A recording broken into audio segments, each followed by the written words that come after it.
What drove you initially as a young person to want? Let's see the interviews. Across the board. For many times people came like, why don't you do, have you ever been to Canandaigua? No, I've only been to Talladega. Show me your butthole! Sounds similar, very different. Okay. Do you know about Canandaigua? No. As I recall, and you might need to check this, it was a town in upstate New York that was completely made up of spirit mediums, and they would get around like, I'm feeling something, like in The Conjuring or something like it. Right. And it felt irresistible, like, oh wow, there's a whole town and they're talking to the dead. But then you're like, it's just guys sitting in a circle making things up with no accountability. Unless they're claiming to cure cancer, right? And then you've got to, I don't mean to sound really crass and... No, it's okay. It's an unregulated platform. But it's the idea of, if the state, if healers are pretending to cure cancer, then you're like, that's pretty messed up. And that is high stakes because you are taking money and then the people are dying. Yeah. But for the most part, I've stayed away from those kinds of stories. And, crypto, same thing. 2 years ago, I officially committed to stopping all my cryptozoology coverage. Had you done quite a bit? I had done a bit, and I felt like Richard Dawkins at the Vatican every time I would go to a crypto conference. You know what I mean? Because people knew that I didn't believe in Bigfoot because I had made a couple satirical videos about crypto's zoological phenomenon, and they kind of just saw me, and I was just like this big science buster, anecdote buster. And then I went to one conference in Pennsylvania, and there was this guy named Stacy who kind of bombed this Q&A by saying, like, you guys say you've seen Bigfoot. Well, I actually live with Bigfoot, and I'm seeing a Bigfoot woman named Pearl or Peach or something. So we said, okay, can we go to your compound in Ohio and visit your Bigfoot girlfriend? And we visited, and he just gave us the runaround every time we would, turn our backs. He'd say, you just missed her. Her name was Flower, actually. Hey, Flower, you got any friends out here?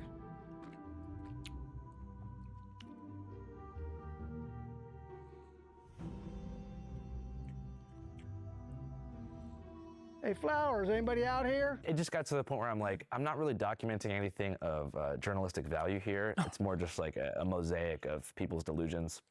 So I stayed away from it. But anyways, back to the channeler. That's funny, dude.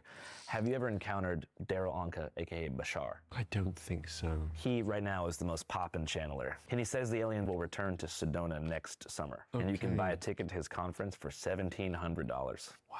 We got kicked out last time because I guess he thinks I'm not a true believer. By the way, you can see this episode right now titled Bashar's Alien, he and Taji. Things got a bit hectic, but it was a fun time. And as many of you know, we are a totally independent, crowd-funded news organization that needs your Patreon dollars to stay afloat. So if you want to support us and check the new episode, I'm going to put the link in the description box and pinned comment of this video. All right, back to Louis. But there's this notion of like, if you don't have faith, anything that you're not seeing is because of your lack of belief. That's sort of the Uri Geller maneuver as well. You'll know him, the spoon-bending Israeli psychic who he was huge in the 70s. Like there was Geller mania. Like he claimed like he'd get a spoon and then look, if you just love it and look at it and just very gently and look, now it's bending. It's bending. Do you see that? Do you see that? Can you get that on the camera?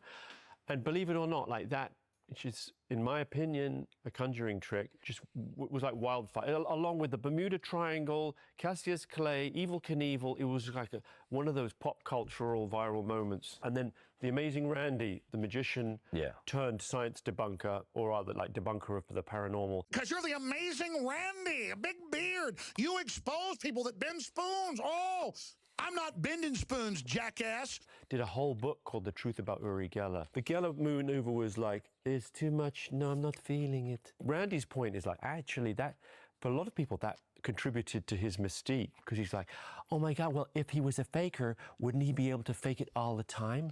And sometimes he's just not feeling it. Notice my true believer is an American. Sounds about right. So Randy's thing was, he had a number of things that people wanted to root for Geller, but no one's interested.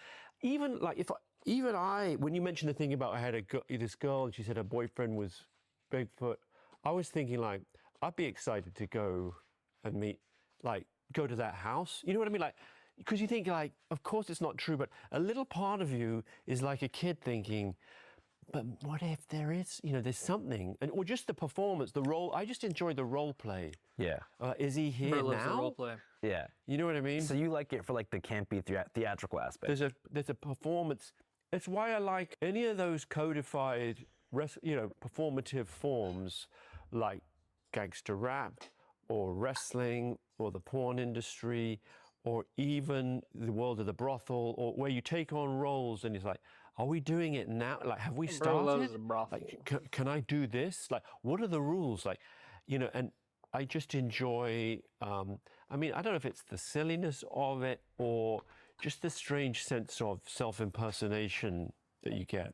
Hey, what's up, guys? So in today's episode, I had the chance to sit down with legendary British, which is why every seed, which arcade spot you get sent, let whole pictures, which friends I use same 5 in a future plan. Louis Theroux. Aesthetically and journalistically, what is your favorite brothel in Nevada? Well, I haven't been to that many. I think I went to about 4, maybe 3 in the course of making Louis and the Brothel, and that was in 2003. It was then called the Wild Horse Resort and Spa, and now it's rebranded as the Mustang Ranch. I feel like the pioneer spirit of the lawless West is like most alive in those towns between Reno and Salt Lake City, like Elko and Winnemucca. And actually, you know what? I have been to Winnemucca and I've been to Elko. There's 2 or 3 in Winnemucca, I think.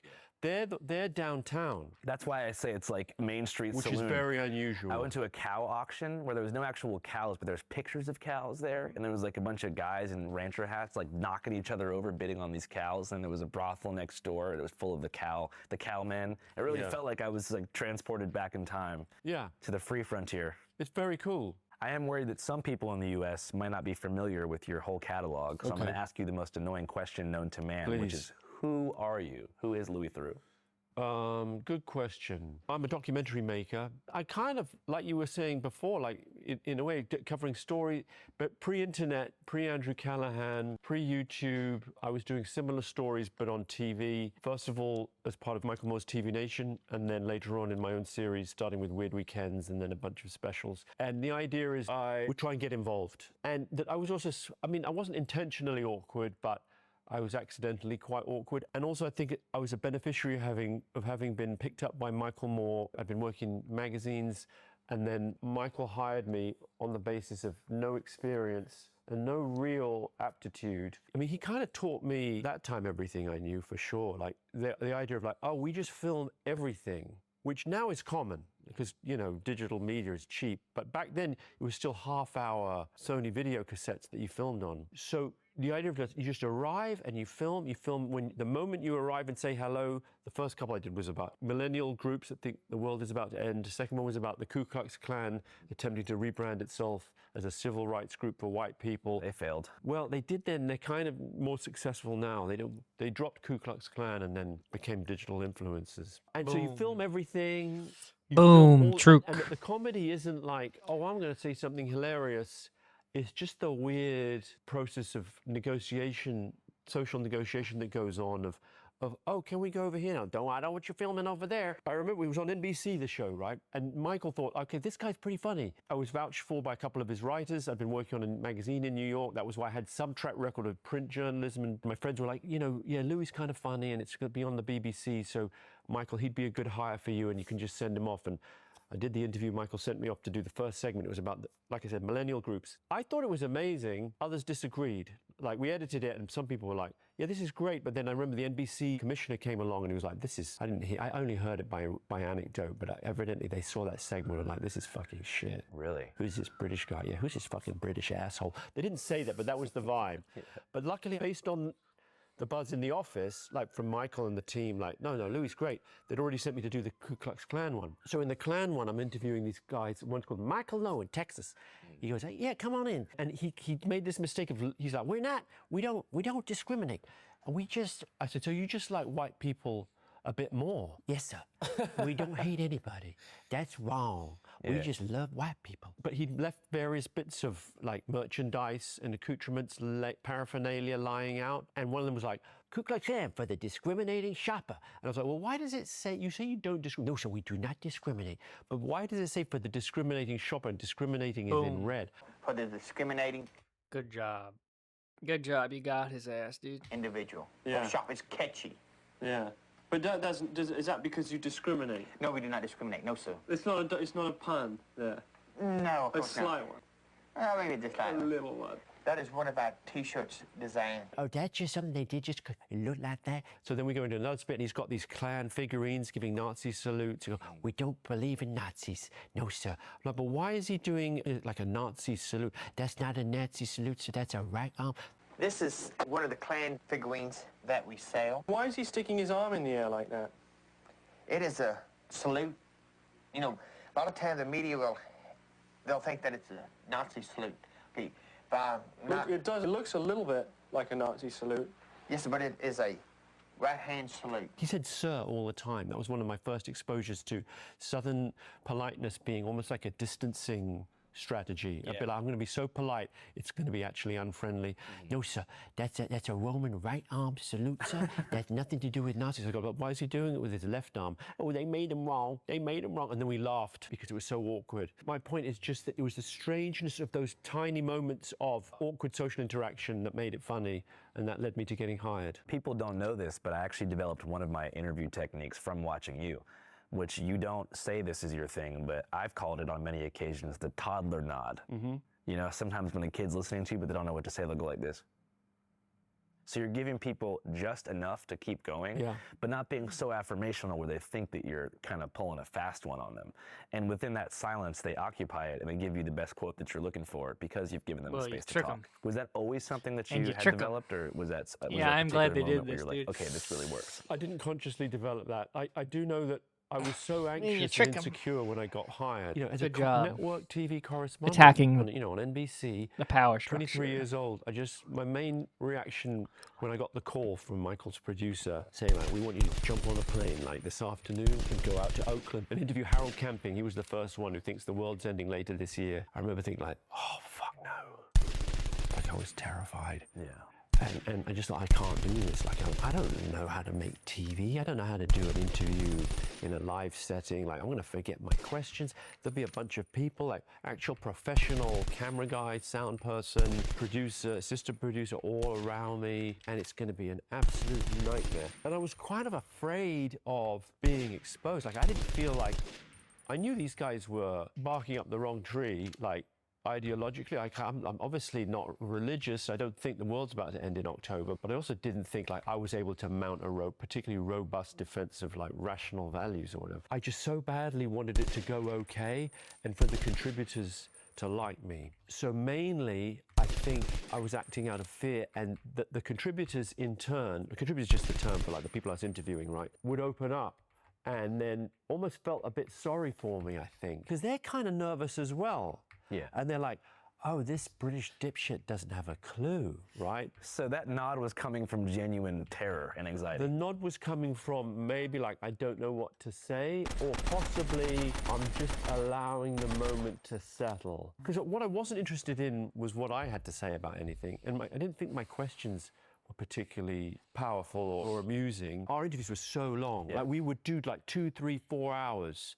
So they might have just found the bits that were resonant. It could be a matter of having like a healthy ego too, like, you know, not thinking that your personal anecdote needs to be imposed on some random person and being willing to learn. Like when I first started, I wanted to learn about other people and have the platforms be like a way, the show to be a way for the public to understand new people, not for me to show how much I know about them or to show them how much I know about random shit they don't even care about. For sure. So I'm curious, like, if you ever read a book called The Journalist and the Murderer by Janet Malcolm, and it's such a great book. I don't know what you think about it, but it's an amazing book. We've mentioned that a few times on my own podcast. It's one of those ones where, yeah, you come back to it. Well, you should talk about what it is. Well, it kind of just explains a relationship between a journalist and a convicted murderer. And throughout the process of, I guess, getting source material and interviews with the murderer, the journalist befriends the murderer. Specifically, Joe McGinnis, who wrote Fatal Vision, a very, very long, and actually kind of amazing, if you've read that account of Jeffrey MacDonald being convicted of the murder of his family. Yeah. His 3 children, I think, and wife, or maybe his 2 children and wife who was pregnant at the time. In the course of being recruited by the MacDonald team, Joe McGinnis starts to think, actually, I think, they think he's going to write a sympathetic account from the point of view of the defense, and then Joe McGinnis decides, actually, I think this guy probably did do it. Right. And then writes the book from that point of view. So it's kind of the ultimate case of what's viewed as a sort of journalistic seduce and betray journalism. Yeah, because then the murderer is suing the journalist right. for operating under false pretenses, saying, oh, you were too affirmational with me, you were too agreeable, you manipulated me into telling my side of the story, not knowing that, you know, you would use my words against me in what's called the post-production process. Yeah. And I've dealt with this so many times. So I was wondering, when it comes to you holding space for your interviewees, where do you navigate that space between active listening and deception, especially when you're interviewing someone that you fundamentally do disagree with or don't take seriously? Just one thing on that quickly. Jeffrey MacDonald, I think, is still alive and still in prison. And there are people who think he didn't do it. And Errol Morris, the documentary maker, I think did a whole documentary showing how, and I wrote a book too, that Jeffrey MacDonald probably didn't do it. It's maybe not as awkward as you might think it would be. Like most of the time, especially as I go on, because I have a track record of making programs, people know what they're in for when I make a film with them. And also specifically, I think it's slightly less of an issue in TV, certainly in the kind of TV I make, versus a book.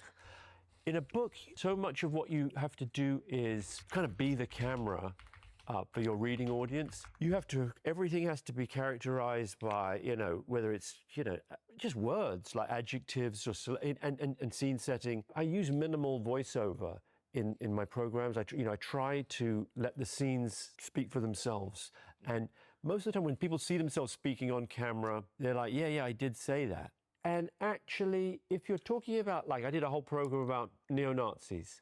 It was called Louis and the Nazis in 2003. And they don't think I'm a Nazi, right? They're just grateful for a kind of mainstream TV program to be covering them, actually. I think they accept that the price of admission is for me to be saying, I was about to go and spend time with, you know, some of the most hateful and reviled people in America. Like, they're not like, yeah, they'll be like, yep, that's fair. So there's a value exchange in their head where they're like, I know this guy disagrees with me, but his platform is so large that I'm willing to kind of take the piss as long as I can get out there. I assume that's what's in their heads. That's also what's enabling so many hood vlogs to be captured in the US. When I first started filming in different, I guess what you call low-income, majority black areas in the US, there were a couple people doing it, like within the communities themselves. You had a guy named Zach TV who was killed for doing this in Chicago around the birth of the drill movement, but you didn't have what you have today, which is a budding industry of content creators going to every hood in America and producing more or less the same thing. Poverty porn with a fake sort of, did you ever want to be an astronaut thing they ask grown men, you know, when they ask who are holding guns about lost potential and, you know,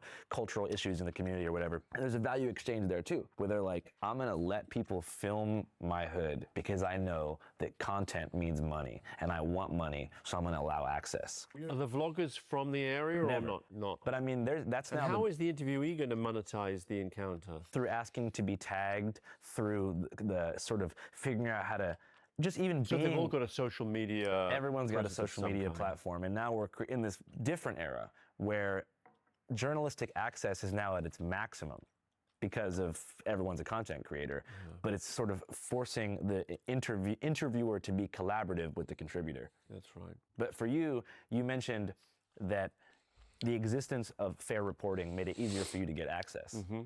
Do you feel like you had to deal with what's called the Borat problem early on in your career? And for I clarification, like that. Is that like a physics problem? Is that like the Fermat theorem? yeah, it's pretty much like that. And I had an executive producer who worked on the first Borat movie explain kind of what that problem was. Was it Larry Charles? It was Jonah Hill. But whenever he Was he? I didn't know he was a producer on the Borat film. one of his first jobs was like No way. assistant producer for the first Borat movie, and he talks about how It was a chill they first wanted to job. make Borat 2 right after because it was so successful. Of course. But because the character had become so famous and associated with like mockery and like I said, taking the piss as they say out here, they couldn't make Borat 2 for decades because they would try to film and people would either play up the character too much, you know what I mean, like my wife. This is my wife. Or they'd be like, no, this guy's here to troll us. Let's not talk to him. And they even filmed, because Borat came after the Ali G, I think it was Ali G, or maybe Borat had trialed as a character on the HBO show. Do you remember that? Yeah, bet. So they could only do Borat in areas that didn't have premium cable.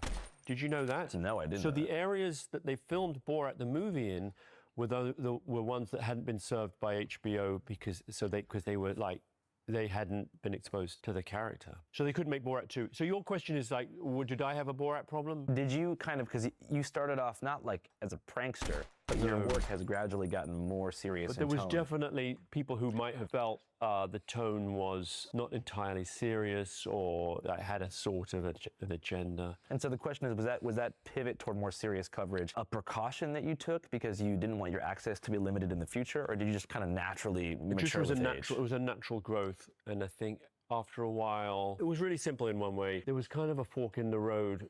It was around 2002 to 4 where I was running out of subjects. And it had been, I used to call it the tripod, that there were 3 legs that made a good subject for me. And one was participation, and one was a sense, my participation in it, I could get involved. One was the idea of it having stakes, like it was some emotional angst that it entailed. It wasn't trivial. And the third one was that it was funny. And basically I was like, maybe we forget about the funny, because I'd much rather be doing stories that feel interesting. Chasing funny gets old quite quick. And I did a couple, probably the less successful episodes of Weird Weekends. They're still funny, but they're the ones where you're like, yeah, but that's just kind of goofing on something that's not that weird. Like the Off-Broadway episode, which I could tell the idea might not be the strongest if it demanded me to get more involved. Like my participation had to be ramped up. Another one was Home Shopping Network, where the climax is me trying to sell a paper shredder on live TV, which it's kind of amusing, but it's not wildly interesting to my mind. So it's like, well, what about if they're not that funny? And we kind of inched towards it with the brothel one, the neo-Nazis, and then we kind of went more into the funny with, I got plastic surgery for one. Again, the climax was me getting liposuction and interviewing the surgeon as he pumped the fat out of my abdomen. And it's kind of funny, but in the end, it's a little bit too normal. I hate to use that word, but it's a little bit too normal. And then we did one about a prison. Like, there's not that much on the face of it that's funny about San Quentin prison. But we got access there for basically 2 weeks. It's just like, I don't really care if it's not that funny. I just think it'll be really amazing to see. I thought that was a pretty funny scene when you approached all those Aryan Brotherhood dudes on the yard, and you were like, which one of you guys is in charge here? And they were like, I don't know, white power, all. Yeah. And you were like, yo, but would you tell me if you knew who was in charge? And they're like, no. White power. They said, we're white guys. They make a weird noise. Yeah, what's that noise? I don't even know. 707 228. And then they had an area code as well. They go 713. Yeah. They kept doing an area code. Do you remember 713? And then they go, well, which gang are you in? Like Barbarian Brotherhood. Which I was like, oh, they must be bad. I googled, and they're not saying Aryan Brotherhood, right? Because I did double check. Aryan Brotherhood is a legit cross many prisons, one of the most feared gangs certainly in the US. Barbarian Brotherhood, it's kind of like Timu. Aryan Brotherhood. I didn't know. Yeah. I thought they were saying say that. Aryan. That could get me in trouble. No, I don't think you're going to end up in San Quentin, so you'd be okay. No, I hope so, but then someone got out. But yeah, I think it was all like Farm League Aryan Brotherhood. Any of you in Aryan Brotherhood? No, maybe one day. Yeah. I love that. If they recruit me. A lot of those guys are from Coco County, which is like Antioch, Concord. Is Coco short for something? Yeah, I just don't know what it is. Riverside County, Coco County, I feel like that's where a lot of those type of dudes come from. Would you rather be in San Quentin or the Miami mega jail? San Quentin. How come? Just because you get to go outside? Well, it depends which bit of mega jail, because actually there's areas of Miami mega jail that are much less bad. Mm-hmm. We looked at main jail where they put the hard nuts, like the real ingrained cases. You know the thing about distancing, where you're like, how long have you been in here? I've been in here 3 years. Like, 3 years? But you're not convicted. No, I'm awaiting trial. Like, well, why? And you think, your civil rights. But that's not right. Justice delayed is justice denied. Yeah. Then it turns out, no, they want to be in there because they've got murder charges. And the longer they wait, the more unreliable the witnesses are, or even the possibility of some of the witnesses dying. So it's called distancing from the crime. So they're in there because they want a distance. So those guys are pretty serious. And I don't even think they'd put me in there with them. Even if I'd committed a serious murder, maybe they would. Whereas other areas of Miami jail were not as bad. San Quentin, it kind of looks amazing. I joke that it's like Hogwarts for crime. It has a sort of Harry Potterish, even down to Hufflepuff. Kind of swag, honestly. having the open yard like that, it looks pretty comfy. Other ones, like Hufflepuff. Gryffindor, Slytherin, Gryffindor. Gryffindor is like the Harry's one. So that would be like, oh, I was dealing meth, or DUI or whatever. But then Slytherin is like the sex offenders. Yeah. You know, or the gang dropouts. Yeah, it's even worse. Yeah. And then Azkaban would be Alcatraz. You're right. Good point. It's decommissioned. Is that the... For now. But your question was about, so yes, there's still humor there. It's not like, oh, and what you realize is, oh, it doesn't have to be funny. Yeah, Baked Alaska was the highlight of that. When he's making him listen to the Twitter song. That was legit, like the best, probably one of the best shots ever. Was him being forced to listen to Twitter's fucking gay song. When he's forced to watch it, that was actually hilarious. Face of it, like the comedy, there will be humor that arises from the weirdness of just seeing me in that world. Like I've done stories about, you know, because there was a progression to do. Let's see how unfunny we can get. I did one about a maximum security mental hospital for sexually violent predators called Coalinga in the Central Valley. Like there was 800 people there, 600 of them had more than one index offense involving crimes against children. So like absolutely, like even beyond Epstein in terms of like what they'd actually done, not scale obviously, or connection to VIPs. But so these guys are like, what did you do? Like, well, I was babysitting a 2-year-old, and I guess one thing led to another. I was babysitting at the time, and I was under the influence at the time, and some touching was involved. Yeah, you can't exactly look at the camera like Jim from The Office after that. No, but you're like, but there's a part of you, so that's obviously horrific, but then there's a whole scene where, because it's a hospital, they're not allowed to be imprisoned. Sorry, it's not. They're not. Right. Well, that's correct technically. They've been civilly committed for an extended period. If it could be forever, they're technically for their own health. Right? They're patients. You couldn't call them inmates or anything. You couldn't even call them patients. Patients was considered slightly degrading. So you had to call them residents or individuals, and you had to address them as Mr. So it'd be Mr. Callaghan, if you were in there. Sicko. Mr. Callahan's here. He's been here for 10 years. We hope to be getting him out. He's doing really well on the phase program. There was a program, like a 12-step derived phase program. But I mention it because they are playing in jazz combos. They had like Coalinga Idol doing talent shows. And while we were filming, they were celebrating Halloween, and they all stood around singing the theme song from the Addams Family.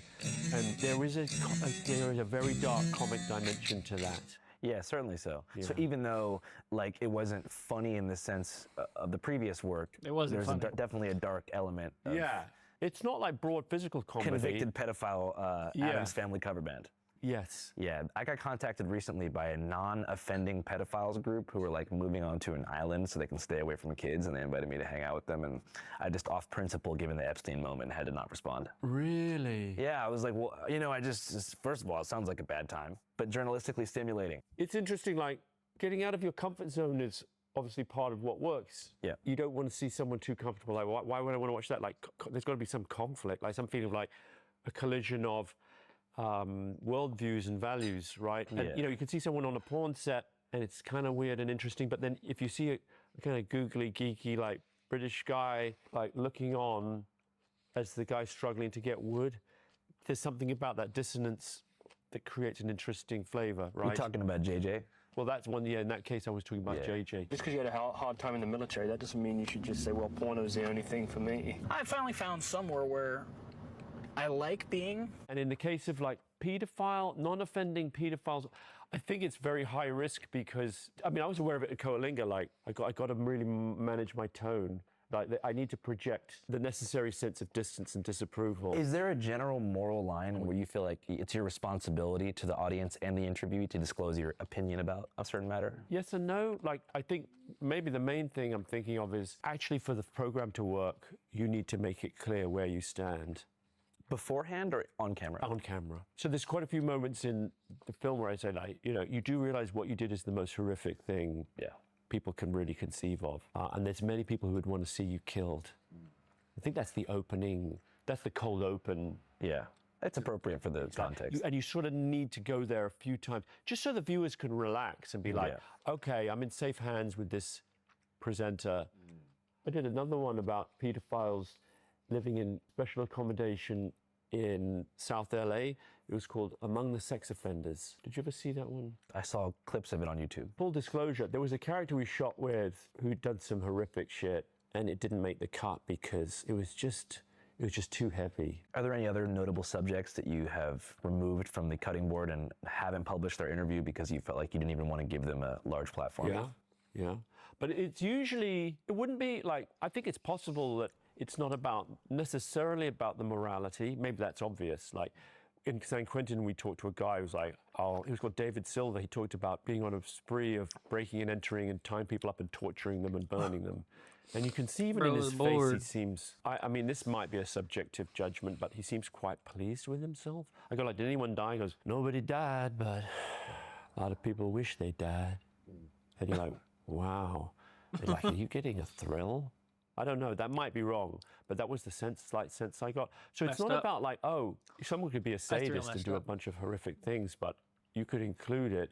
I think part of it is that you need to feel some level, and it's going to sound weird, but some level of chemistry or just some sort of sense of like, there's something about this guy I feel intrigued by. Like if it's just flat affect, it just feels dark. I don't want to, there has to be almost like a little bit of charisma there. Although that's a weird way of putting it. Paducah vibes. But there needs to be Paducah vibes. Or if they are attempting to broadcast some disinformation, misinformation, again, it just needs to feel like the level of accountability is there. Like I need to be doing more of a job to hold them to account. And that also varies with how powerful they are. Like Reverend Robert Short is saying he's channeling a space alien from the planet Coal Dust.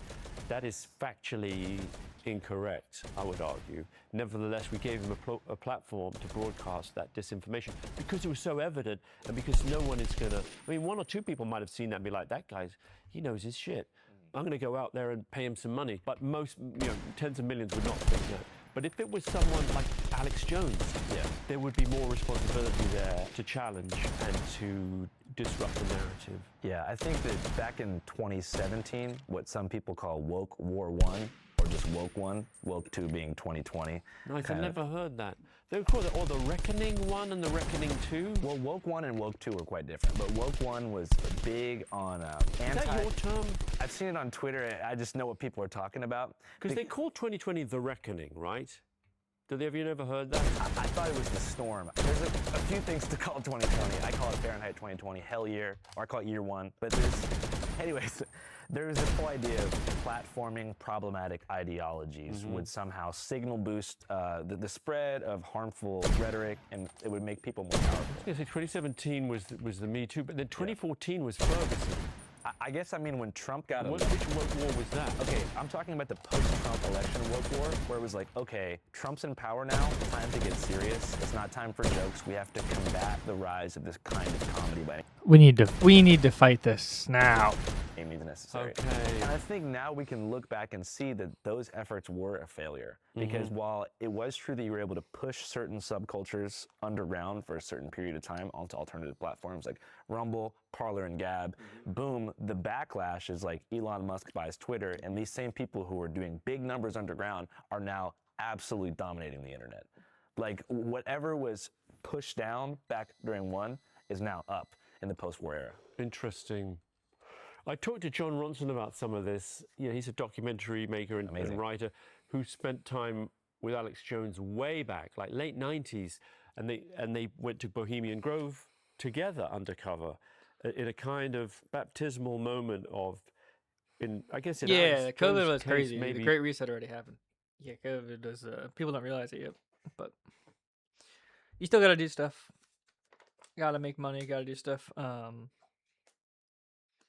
But yeah, it's just honestly, it's not even like a it's an old man rant again. It's not a plot necessarily. It's just that like distributed systems do better than individual systems. So like if you have 100 Walmarts and 30 of them are going through a problem, but you have 100 of them, right? You can shut some down, you'll be fine. Or you can like eat the losses, you'll be fine. If you have like one mom and pop store and it goes out of business, now you're screwed, right? Now you got to get a job to feed your family. You can't run the business, and you lose, right? So it's like a distributed thing works way better. It's way more anti-fragile than It's like pirating, right? Another example of pirating where you upload something to a site and it gets taken down because they get a copyright strike or whatever, or a copyright claim, DMCA. And then if it's on a torrent with like 1,000 people, you can't really take that down. And it's the same. Yeah, distributed networks or systems are like superior to individual systems, as long as all the nodes stay healthy.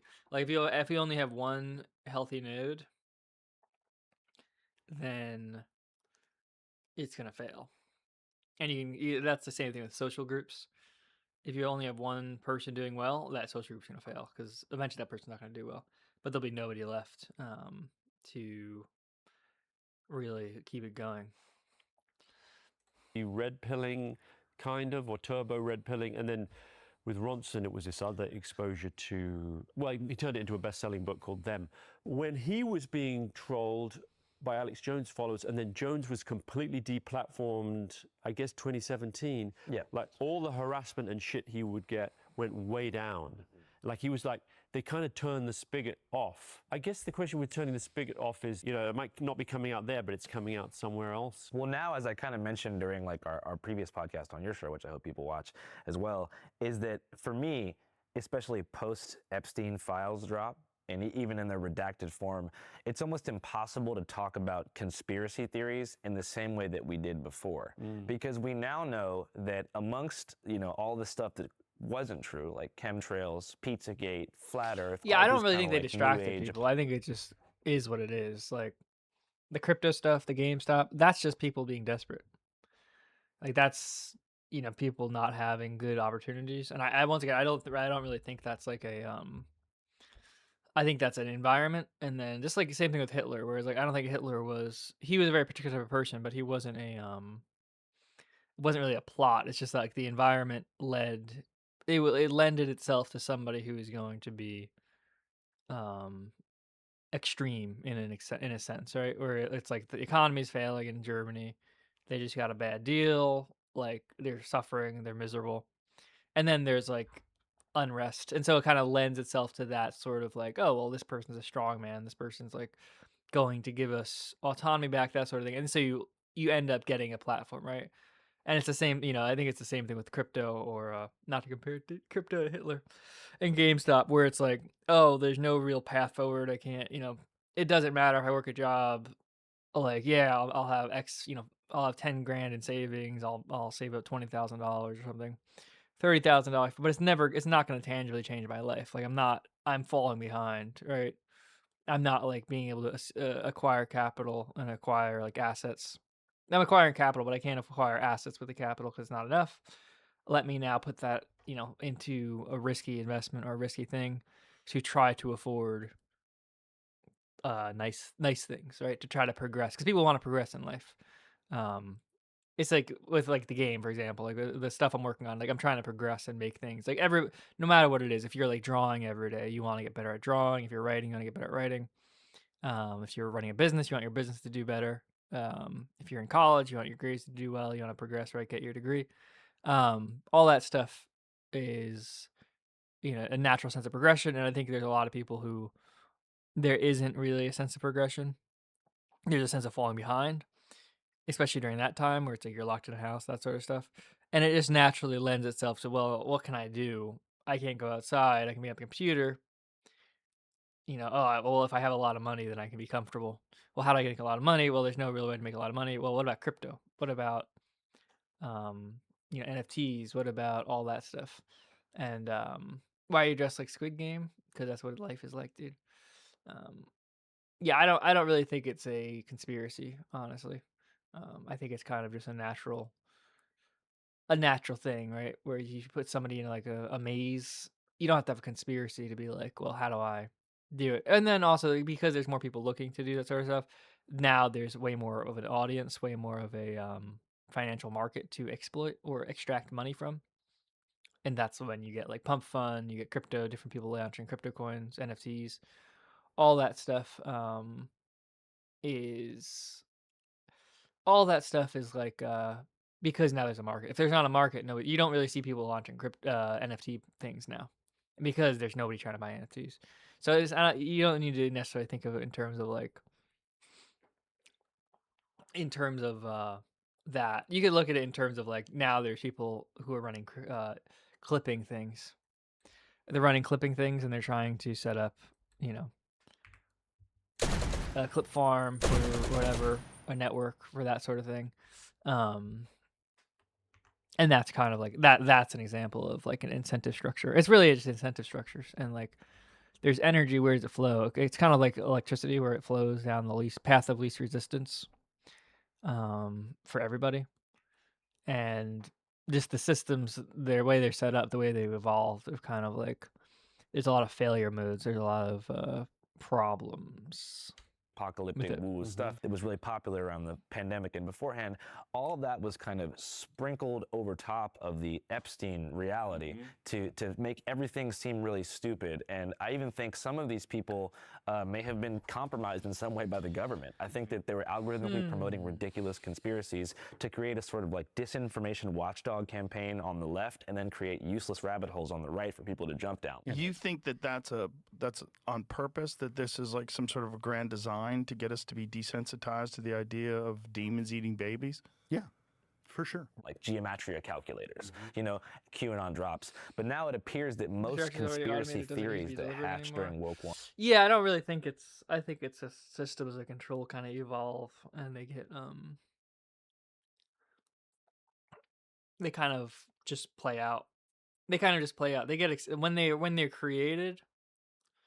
Like I think there are moments of like shifts in terms of like a train track where there's like different two diverging paths, and then like if you switch it right, the train will go this way or this way. So there are moments, I think, you can look back at history and look back at times where they're like somebody made the right choice or made the wrong choice. On like somebody with power does that sort of stuff. It's the same thing I think with divorces and stuff like that. I think generally divorce is like it's kind of like event. It's like kind of an inevitable thing when somebody kind of gives up, or you know, one person in the relationship gives up, and then it's not that moment that the divorce happens. It's that like that just leads to things happening that eventually end in divorce. And so it's like the divorce isn't even the thing that happened. The thing that happened is 4 years ago, 5 years ago, the person decided they don't care, and they don't care about the person, and they're going to be selfish. You know, and they never changed, right? You can obviously change back at certain times, but I think that's like, I think the way the problems we have and the issues we have are probably related. Like a good example would be college. Or no, a good example would be, yeah, a good example would be not making college loans, whatever, not dechargeable, what's it called? Where you can't get rid of your college loan in bankruptcy, and then like guaranteed by the government. That's like a moment where it's like corruption. Another moment would be kind of with Trump and like his kids being involved in crypto scams and that sort of stuff, and doing that's like a big moment where like the person in charge is kind of like setting the standard where it's like just corruption, like blatant corruption. Another one would be like Ronald Reagan with the vaccine courts and stuff like that, and like making medical industries like immune to like lawsuits for medication. And then you get, as a result, you get like a lot of opioid deaths and stuff like that. There's I'm not saying it perfectly. I can't map it out exactly because it doesn't, to me it doesn't matter too much to understand. Like more what really matters is in your own life understanding that these big system things they matter, but they also matter in your own life, and we all make choices in terms of like, yeah, like right now this isn't going to really matter. It'll be probably nicer in the short term, but it's actually, but you kind of have to like head things off at the pass and make hard choices sometimes to be like, yeah, this is the right thing or the wrong thing. And none of us are perfect. Sometimes we make the wrong choice, right? But it's kind of, you can see it on a big level, but it's just as applicable, I think, on a small level. I think the big problem now we're having is that on the big level, things are so set up that if they kind of run counter to on the little level, to where they override things and they actually make it like almost impossible to do the right thing in certain cases, in like really bad ways. That kind of, it's reasonable that people decide to take the easy way out, or the way out that it's like temporarily beneficial, because it's not you know, set up in that way. You know what I mean? I think at a certain point, it's like the bad goals, the bad overall, just like in your own life, it's like you can make certain choices that are really bad, that are overarching, and then they start to really impede good choices. And then, you gotta kind of grin and bear it, and as soon as possible, do make the right choices and try to mitigate it before they destroy you. You know what I mean? The question is, did it make it inevitable, or was it priming for it? A cool idea is called forward guidance in economics. Um, yeah, I don't know. I think, like for example, like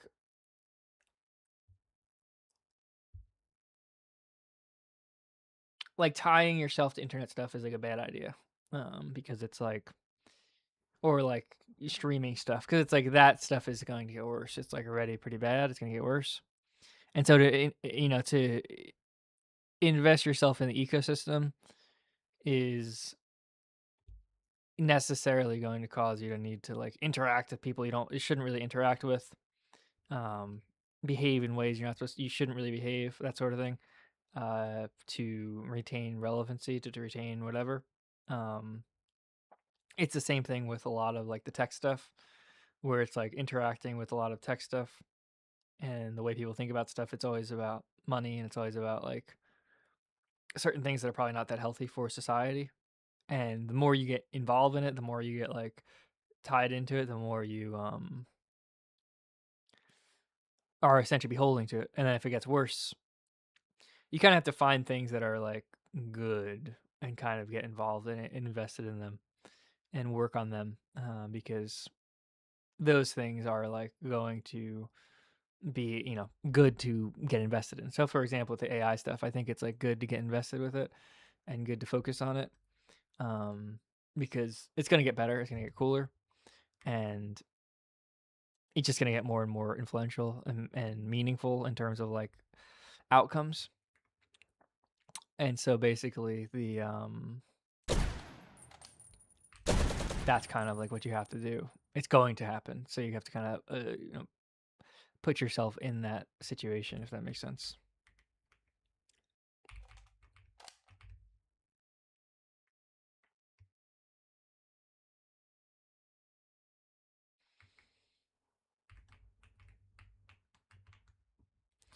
What if AI getting better means I'm obsolete? Well, it is. It is getting better. Like that's the thing. It's like it is getting better.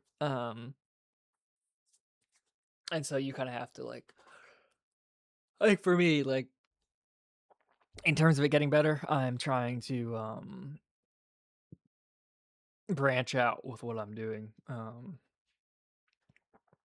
Like basically find ways of like doing things and opportunities that are not necessarily related to like coding, not really necessarily related to specifics of like implementing things with code and that sort of stuff, because I don't think that really matters anymore, and it's not going to matter increasingly.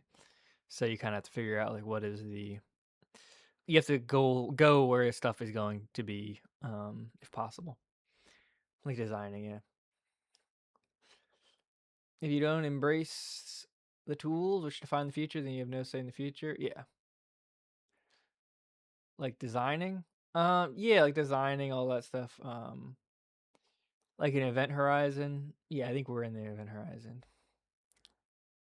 Everything is a tool. Yeah, but certain tools, like it's once again, it's like the horse and buggy versus car. It's like technology only gets replaced by superior technology. Like it will basically, the only ways one form of technology is replaced is because something is more powerful. And I mean, that better doesn't mean better for humanity. It doesn't mean it's like good for the environment or like good for people. It just means more efficient in terms of like whatever resource it's interacting with. And then that gets replaced by something more efficient, more efficient. We see it with AI and stuff like that. And what we see, the thing with AI, which is interesting, is that like it's the ability to implement stuff and the ability to build systems and generate things in a non-deterministic manner. It's still deterministic, but pseudo non-deterministic manner. That has been that. This is like a frontier of like technology interacting in like a cybernetic loop. in a way that has never really been seen before. You've seen it slightly. There's slight things. There's algorithms. There's machine learning. That sort of stuff happened. Was it before LLMs? But you are seeing like an explosion in terms of the application of LLMs and the application of that sort of stuff. Also, like diffusion models for images and videos. You know, the technology, like the transformer architecture, is really the at the core of it all. And after were actually a psyop by the Epstein class to kind of obscure the messaging ahead of the anticipated Epstein file release. So I'm super careful when I talk about Alex Jones and stuff, because it does feel to me like old news, especially because we don't know what's true now. And I feel like I want to suspend like conspiracy judgment until the files have been totally unredacted. Maybe I'm tinfoil hat now, but that's just how I look at things. My thinking is very normie, but what I do see is that, you know, this term cultural Marxism that gets used a lot, and Anders Breivik, when he went on his killing spree in Norway, he was railing at cultural Marxism. It became a kind of talking point of the right, saying that it was almost like a kind of red pill rollout where it's like, oh, we're being brainwashed by these this vanguard of do-gooders and wokerati, and actually it's all bullshit. So I wouldn't call that necessarily a conspiracy theory. It's a theory about top-down social engineering, and in a way that's just true. But you're misliking or railing against something that has, I think, a lot of good intentions behind it. In other words, the idea like, okay, we're going to act as if men and women are equal in all spheres, be they, you know, intellectual, physical, or otherwise, emotional. We're going to act as though all races are exactly the same in all respects. We're going to act as though the only thing keeping people down is discrimination.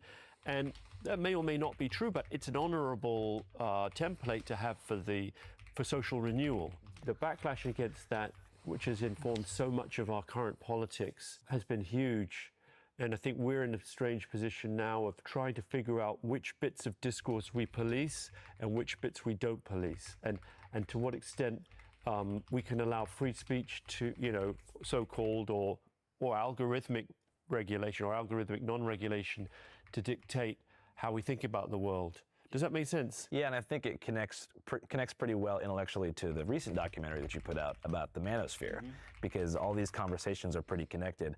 I've always seen the rise of the manosphere around 2020 as a boomerang of what was happening as far as like the corporate appropriation of wokeness, as they say, you know, because the George Floyd movement and the protests really started as a straightforward black liberation movement. The aims were pretty straightforward: police accountability, cops stop killing black men. And like I think what another like change, which will happen, which is starting to happen. You saw it with like the assassination of that healthcare CEO guy. Is that like domestic terrorism? Like as things get worse, as things get like bad in terms of economically for people, there's going to be a backlash in terms of like there's going to be like data center, somebody's going to blow up a data center or like kill people at a data center or kill a tech person. And I think what you're going to want to watch for or like look as like a kind of big like moment in like American history or like first world or like civilizational history is people on the left and the right kind of, some people being like, yeah, this is awesome. Some people kind of being like, yeah, this is bad, don't do this. But the vast majority of people kind of throwing up their hands. Like you kind of saw we're not there yet with like Charlie Kirk. Where it was like you need like people who are not making money off of like politics and social media and stuff, and saying like you need such a large portion of people being like, yeah, I don't really care. Like this doesn't affect me. I don't really care. And like once there's stuff like Amazon warehouses being like blown up or like people being assassinated or killed, and there's like a target, and then the vast majority of people are like, yeah, like actually I think it's kind of, I don't really care. Like it doesn't matter. Like people becoming apathetic about it. The fact that so many people cared about Charlie Kirk, so many people care about like the healthcare thing, it means people are invested in like politics. People are invested in like society, and they see themselves as part of it. And then the point at which you get like the vast majority of people saying, "Oh yeah, well that data center got blown up." Well, it doesn't really affect me, but I'm not upset by it. I don't actually have any problem with that being blown up. That doesn't hurt me. I'm not mad at that being upset. I'm not mad at somebody being killed.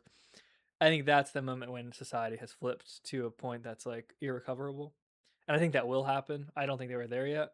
But I think like that, you're kind of seeing a little bit with the flock cameras, where it's like people destroying flock cameras. I don't care about that. It's not like if I had a house, if I had like a career and stuff like that, that would be like, oh, it's not good because that means society's getting worse. I need to figure out where to go.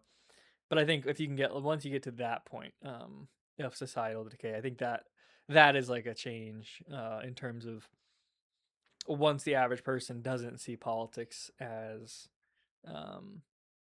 meaningful, because that will mean that they don't see change as possible. And once you don't see change as possible, you kind of get like freed of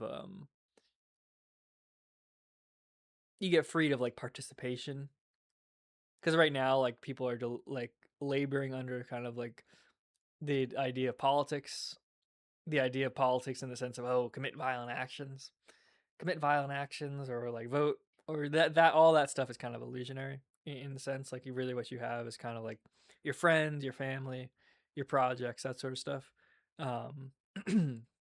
Once it kind of devolves further, which I think it will, I don't really see any reason why it won't, then I think the landscape will be a lot more interesting in terms of how do you get people to care again, because we are in that area. We are in like an era where people do care a lot. They care too much, and they are, and kind of it needs to bifurcate more. I think it'll probably be Generation Alpha when they're like my age, where it's like at that point. So they'll give it like 20 years. 15, 20 years from now, I think it'll probably be at the point I'm saying, where people are kind of like tapped out, tuned out, and then you just kind of have stuff like that.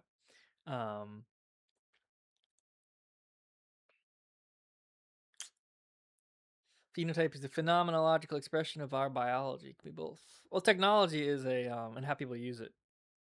It is like a magnifier, or it's a magnifier of traits. Like for example, like a paintbrush and like an easel. That's like technology, like paints, oils, whatever. That's like that's a type of technology. And then the things people paint with it, that's an expression of their like personality or their skill level, their intelligence, their thought process, their motor control, all that stuff. And so like same thing with AI, like what people make with it is kind of an expression of certain things, like the care they have, the level of quality they demand, what they can demand from themselves, how much are they looking at like what things actually are versus how they appear. How do I soothe the horsefly bite? You want to use a witch hazel or something like that. Witch hazel, some sort of thing like that. That'll kind of smooth out the itching. America. And it had been on the heels of so many different shootings.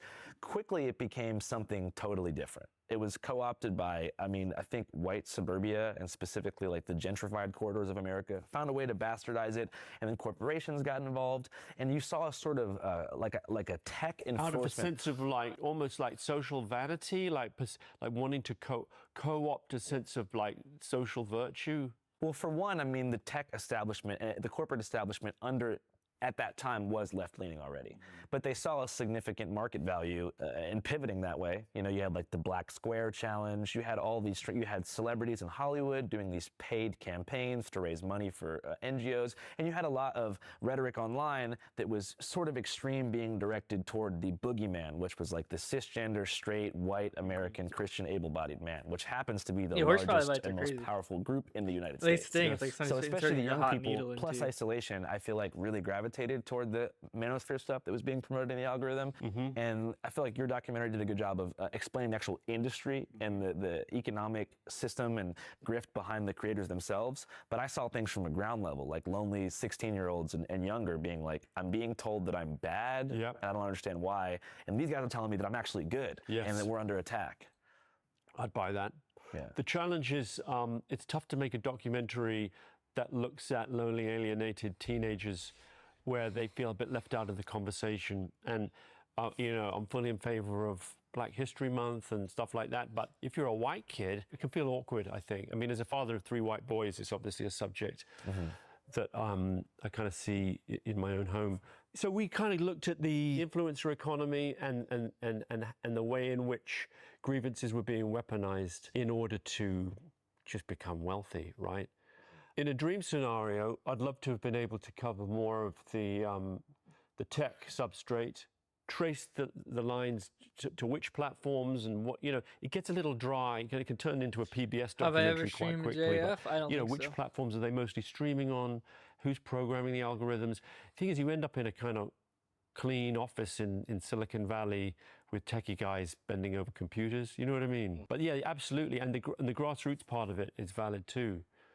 We wanted to shoot more with the 2 kids on the beach. I say kids, they're in their 20s. Yeah. Who you see as sort of the bottom level of the manosphere community, because they're just, one of them I think has been homeless and they're just jogging around on the beach. They haven't got, each of them actually had his own little social media thing going on, you know, running programs on how to become millionaires or property gurus, but literally with perhaps no followers. Yeah. But we wanted to go back and interview them again, and they felt we were too matrixy for them, I think. So that kind of speaks to the collapse in trust of institutional media, and they probably saw you as that, given that you've worked for different news the agencies. Netflix thing gets you a little way, but in the end, there's a suspicion that, well, I think some of them had found a thing where I had a pop at Tate, and that bothered them, where I talked about his whole, what color's your Bugatti viral moment. And I said, like, I'm the anti-Tate. Look at my watch. It's shit. Like, I've got a shit watch. I don't believe in any ostentatious wealth. I was kind of grandstanding as an avatar for non-materialism. I wouldn't say it bit me, but it nibbled me, because people saw that and they'd be like, hey, why is this guy saying he's the anti-Tate? We love the brothers, man. What's the fucking problem, man? Is there the same kind of institutional distrust among young people in the UK as there is in the US? Yes, I would say probably the same, exactly the same. Yeah. There's a couple in the UK, I think it's called Hamza, one of them, who's sort of like, very muscly influencer. There's McGarry, there's HS Tiki Toki, and in schools across the UK, I don't know if they're coming out of the other side slightly. I think all of them age out to a degree, and like Tate's getting kind of old now, right? Oh yeah, it's old news. So I don't think, you know, Clavicular's obviously big, and then behind that, who knows? What do you make of like Tommy Robinson and some of the free speech protests here? Well, that's an older crowd, and a lot of that is driven by his ability to mobilize crowds and his connections with, I think, you know, he came out of the Luton football hooligan scene. Maybe I should say football supporting, but I think he was up for a ruck if it came to that. And I think, you know, originally they were the EDL, English Defence League, which again was an outgrowth of a certain branch of the football fan culture. And he has extraordinary resonance. People really respond. He's like a talented broadcaster. Right? He's got an ability to communicate that's amazing. White English are a minority in my hometown. I know what it's like to live as a minority. I know what it's like to live with a dominant, hostile, Islamic supremacist community. Whether it's reached its tipping point, I don't really know. Like, he has a lot of liabilities. Like, he's got a couple of fairly serious convictions. One's for mortgage fraud, I think. So I don't see that as like really resonating with young people that much. I just saw Nick Shirley, an American content creator, speaking with him at a rally. And so I think that it's resonating. In the UK? Yeah, he was here. I think that in the US, a lot of his content and associated content about, like, you know, the UK being compromised by like a sort of globalist, techno-fascist elite is resonating a lot. Is that his narrative? I thought his narrative was just like, is like he was basically, we get Islamicization. Well, yeah, it's that Europe has fallen because of immigration, specifically Western Europe. I mean, the policies of specifically Islamic immigration would be his contention. Because they're liberal politicians, and they've colluded with the social media platforms themselves to make it so you can't talk freely about the problems facing society here. Mm-hmm. Is that like reflective of reality? Is there more social media censorship here than in the US? I would say that there's a more conservative, with a small c, culture with respect to public discourse, like that we don't obviously have a First Amendment. In general, like when you don't have a First Amendment, there's a sort of sense of like, oh no, it's easier to ban speech. Like, I don't think the Westboro Baptist Church could exist in the UK. What would happen to them? Oh, I think it'd be like, no, you got to stop doing that shit. Or what, you'd go to jail? Probably. Yeah. I think. Yeah, I think they'd classify it as hate speech, and I mean, I'm slightly speaking off the top of the dome, Right. but Yeah. that would be my suspicion. Right. Would be like, oh, we're not putting up with that. Have you heard of the group Palestine Action before? Yes, of course. Yeah. I had a friend cover a rally here, and there was people being arrested for just holding signs that said Palestine Action. Yeah. And that struck me as strange because even in the U.S., you can't get arrested for non-violently holding a sign. Well, there we go. There's a perfect example. They proscribe it as a terrorist group, and then anything that you have a placard of that seems to be in support of the group, notwithstanding that it was all, the only crimes that they perpetrated under the old legislation was property damage, and there was no harming of any people. So that was kind of Orwellian. So it's a tough situation, I suppose, for an investigative independent journalist coming up here in 2026. Yeah, I guess so. I mean, for the younger people coming up on YouTube, I'm not sure how much invigilation there is of their content. Like, I do know that to flip it the other way, there's real value in the BBC and the extent to which they have a public responsibility to be accountable to the license fee payers. And they're not perfect, but my own experience across the board has been they take it pretty seriously, like their responsibility to be accountable and tell the truth about stuff. They let me make The Settlers. A year after October 7th, I made a film about the situation in the West Bank and the extent to which the settlers were kind of running amok with an explicitly ethno-nationalist agenda, intimidating, harassing, and sometimes killing Palestinians. And I think my instinct is only the BBC would have made that. And it's interesting that in the US, that film was bought by BBC Select, but no one else seemed very interested in it. You think that it was algorithmically suppressed on US channels and platforms? I just think the content would have been considered too controversial. Yeah, I want to talk about that documentary in a minute. But I was wondering, if you were to start your career over again right now when you were 25 years old, do you think that you would try to make YouTube videos, or would you work the more institutional route and get involved with someone like the BBC, which is where you started many decades ago? I think I'd probably start on YouTube. Yeah. I think it's so easy to just start putting up content. And look, I hope the BBC continues and stays around for a while, but there's less money there. It's more embattled. It's got less reach. I think people like you are doing amazing content, and I'm sure you know of people that I probably wouldn't, who have just been able to, just go out with your phone or a small camera and go wherever you want. Like, the BBC is still quite slow, and you've got to pitch something, get it commissioned, months go by. I think there's still, in terms of long form, really ambitious, to get into Coalinga, the mental hospital, took a couple of years. You needed that institutional backup, and there's probably other examples where that's helpful. So it's kind of horses for courses a bit. I think the biggest disadvantage of being an independent journalist on YouTube and elsewhere horses is lawfare. For courses. Specifically in the U.S. I don't think people understand behind the scenes how much we get lawsuit threats and how many independent journalists do. All the time. Really? Yeah, but if you work for an institutional media outlet, if you work for BBC or the Washington Post or someone like that, and they co-sign you publishing an article, you're more or less protected. Yeah. I mean, they could go under, but you're not going to be individually sued as a private citizen for your reporting if you work for an outlet. If you're an independent journalist, you get sued personally by rich people, and right now, the civil court system is being used against journalists in a way that I never even thought possible. By the Trump administration, by private individuals. Every time I make a major documentary or it's coming out, if the people being exposed, which not every video is about exposing someone, but if someone looks bad and they have money, they will 100% send me a cease and desist, threaten to bankrupt my company, do all these crazy things beforehand to limit the release of the video. Can you just ignore that or not really? You can ignore it, but if you put it out, oftentimes they do sue. I happen to have a large Patreon following, which I used to crowdfund my legal defense, like Dear Kelly. I was getting sued for wiretapping. I've had to spend $500,000. Every dollar of profit from Dear Kelly, the film I released a year and a half ago, has been spent on legal defense fees. Wow. For a totally bullshit charge, but it's not about the truth, it's about being burdensome to the creator. So it's that's kind of the flip side of this now. What would happen if you just didn't engage with any of it and then you end up in court and you represent yourself? You know what I mean? If you just raw dogged the whole thing. Maybe I should have done that. Do you know what I mean, though? I don't know. Can you Because represent that's yourself? free, right? Like, you're like, fuck it. This is bullshit. I'm not going to So- even reply. Come get me. I think that only That's is the what L. Ron Hubbard did towards the end. Like, he had founder of Scientology, he had like reams of lawsuits, people coming in like, you said I was going to be clear. Yeah. And I'd have a photographic memory and remember being an alien in a past life. I can't remember shit, man. Like, this is fucked up. I spent, you people say, like, I spent 100,000, 200,000 on Scientology, and this is all bullshit. And an ex-member saying, like, you kept me locked in a box for 2 years. You said it would cleanse my soul.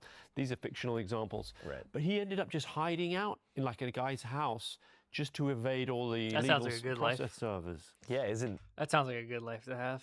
It's David? like, fuck it, I don't even want to defend it. Isn't David Miscavige also kind of on the run? I mean, I don't know.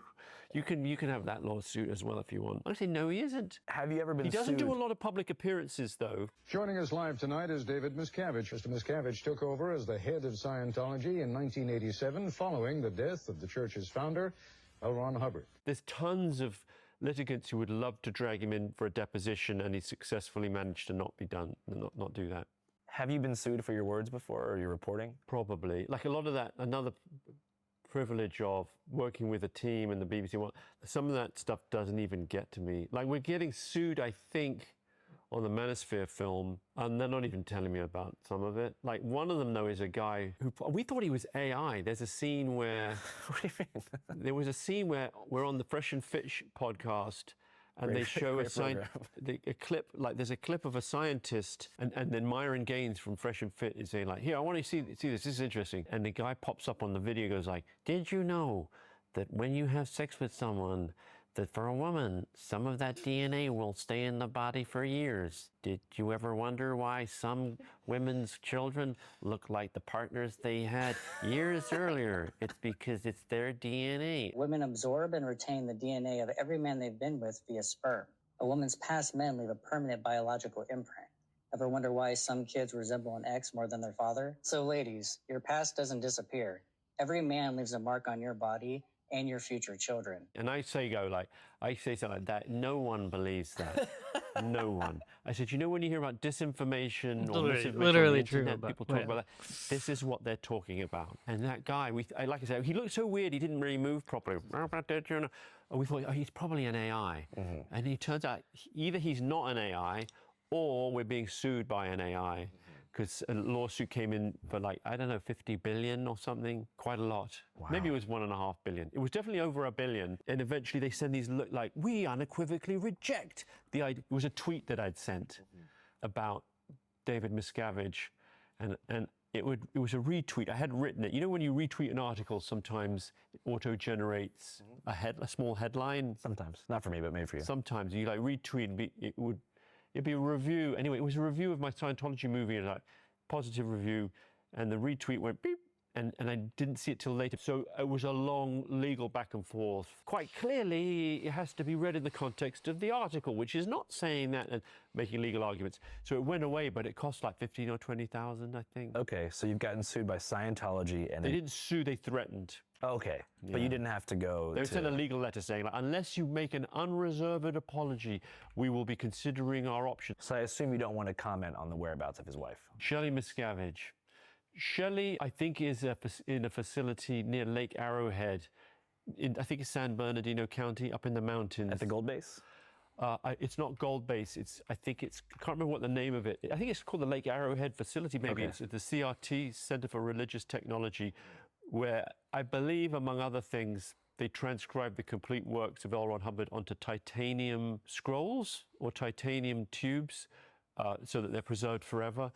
And it's an organization that's in charge of the preservation of the perfect accuracy of the religious tech. Everyone And I knows a think lot about Shelley is- Scientology. my own belief would be that she's not like prevented from leaving physically. Shelley Miscavige made one mistake in 2006. She reorganized Scientology's leadership while her husband David was away. Witnesses say she was dragged from the compound crying. Her mail was rerouted to a facility surrounded by armed guards and inward-facing spikes. That was 18 years ago.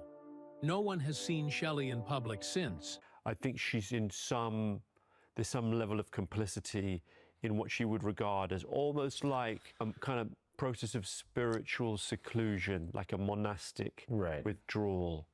Which I suppose is normal for some religious people. For some religious people, it'd be like, oh, I can pursue an absolute kind of spiritual perfection on a retreat in the middle of nowhere, and years can go by. It's weird that they're still married, though, and he's gadding around. Yeah, it is kind of weird. No one's seen her for decades. I think a lot of people... She did pop up, for, I think, for the funeral of Heber Jench. Is there a picture of that? I think so, about 8 years ago. Okay, that's good to know. I think so, because the thing is, that's what got Leah Remini out of Scientology, was that she'd been tight with Shelley, and at Tom Cruise's wedding to Katie Holmes, she was saying, like, where's Shelley? Like, why can't Shelley be at the wedding of the century at a castle in Italy? And then when she got back, people were like, that was not okay. You need to do, you know, we're going to file is it a knowledge report? A knowledge report, and you have to do some amends. And she's like, fuck that. I think there's a bit of a confusion as to what Scientology truly believes. Because on one hand, you have like the South Park version of Scientology, which is like Xenu and the volcanoes and like the sort of crazy. Like, you're not supposed to talk about Xenu. Well, we're not in Scientology, so I think that we're safe here. And then there's like the Dianetics pitch that you get if you walk by for an auditing, where it seems like very much basic psychology, which is like, hey, you don't like scrambled eggs? Well, you may have been forced to eat them as a kid. And you're like, holy shit. Or your father may have tried to abort you as a fetus, and he might have had scrambled eggs on his breath. Right. That's what Dianetics is. A lot of like forced abortion. Like Hubbard had a thing about forced abortions. Where does the truth lie between those two narratives? Well, the front door is Dianetics, and oh, well, if you just talk about things that are bothering you, you can erase them. It's kind of like McAnalysis, you know, like that's a McDonald's reference, right? It's been pointed out that Dianetics, I think, came out the same year as McDonald's, and they have similar business models. It's a franchised religion. So the hamburger or the Big Mac is really just, you know, you get on an e-meter, you talk about your problems, you become more successful. Then they upsell you. And I'm not sure, this is where the McDonald's analogy maybe breaks down. If McDonald's had like a subscription program where if you pay enough money, there's a little restaurant behind the restaurant, and they're selling you really amazing, fucked up shit, like hamburgers wrapped in gold. And so with Scientology, it's like you discover this, not just things that are bothering you in this life, there's the whole track, which goes back previous lives, going back thousands of years. Famously, in Hubbard's case, memories that he had as a clam in a kind of evolutionary cycle, like millennia ago. And then you learn about Xenu when you get to OT7, I think, operating Thetan 7. It's a while since I love bringing this stuff up. Not often you get to talk about, you know, Scientology tech. Do you have to buy your way into Sea Org before you get to OT7? Or is Sea Org two different tracks? But I'm saying, is that an added bonus with the whole yacht excursion? You don't have to buy into that to get the truth? Most of Sea Org wouldn't be on the yacht. The Sea Org name is just a reference to the fact they used to be on the yacht, and Hubbard was in the Navy and he liked naval paraphernalia. Sea Org is like the Scientology's version of kind of monasticism. They're people who take a vow of poverty, but they may not be OT7. They might not even be OT3. I think it's OT3 where you learn about. Oh. It's OT3. I want to get that right. They may not be that far along the bridge. You could join the Sea Org as like a teenager, I think, or 18, and not be that far up the bridge. It's not an end game upgrade. No. So it can happen. A different. Whereas you can be outside the Sea Org, like Tom Cruise is not in the Sea Org, but I think he's OT 7 or 8. Okay. What's the top OT? I don't know. Maybe 9 or 10. But then I think they add. It's like there's always something beyond. You never arrive. To get the deep dish on this, you sort of need to read it or look at Tony Ortega's blog. But they occasionally would do this thing where they're like, oh, we got the text slightly wrong and you have to redo it. That would be a bit like your burger. You didn't eat the burger, it was the wrong one, you have to eat another burger. When I'm watching you cover stuff like this, you know, it's interesting because you rarely ever like project any kind of resentment or disdain for the people that you're talking to, which is something that I definitely relate to. So when I was reading Call of the Weird, back to the book, and you tell that Marshall Silver story. Yeah, that's my first book, the one we talked about, where I went back and went to meet the people I'd been most fascinated by. Yeah, and Marshall Silver was like a sort of self-help guru who was still around, selling courses. Yeah, he was kind of doing Trump University before Trump. It was like, are there any Scientology games, dude?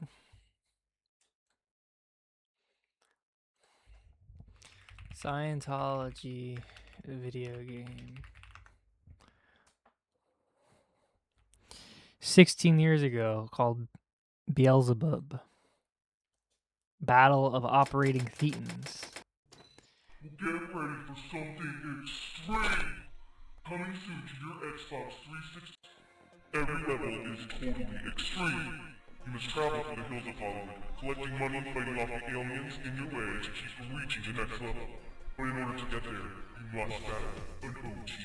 And the higher the level, the more extreme it is. All to beat the game to save the princess, Katie Holmes, from the dark dungeon of hell. It's up to you to save the princess. The final level is the most extreme of extreme. If you beat the final OG, you face the ultimate head of power, Adolf Hitler. So beg your parents, or go out and get your lazy fucking ass a job, and let the battle begin. It's extreme.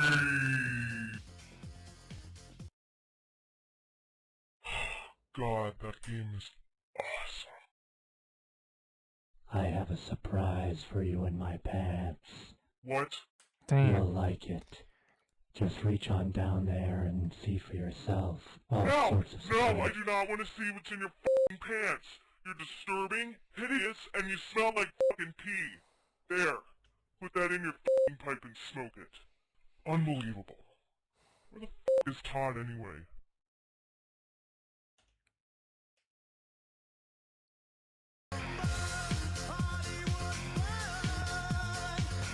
Zach Champagne and Claire Champagne. Wow, very good.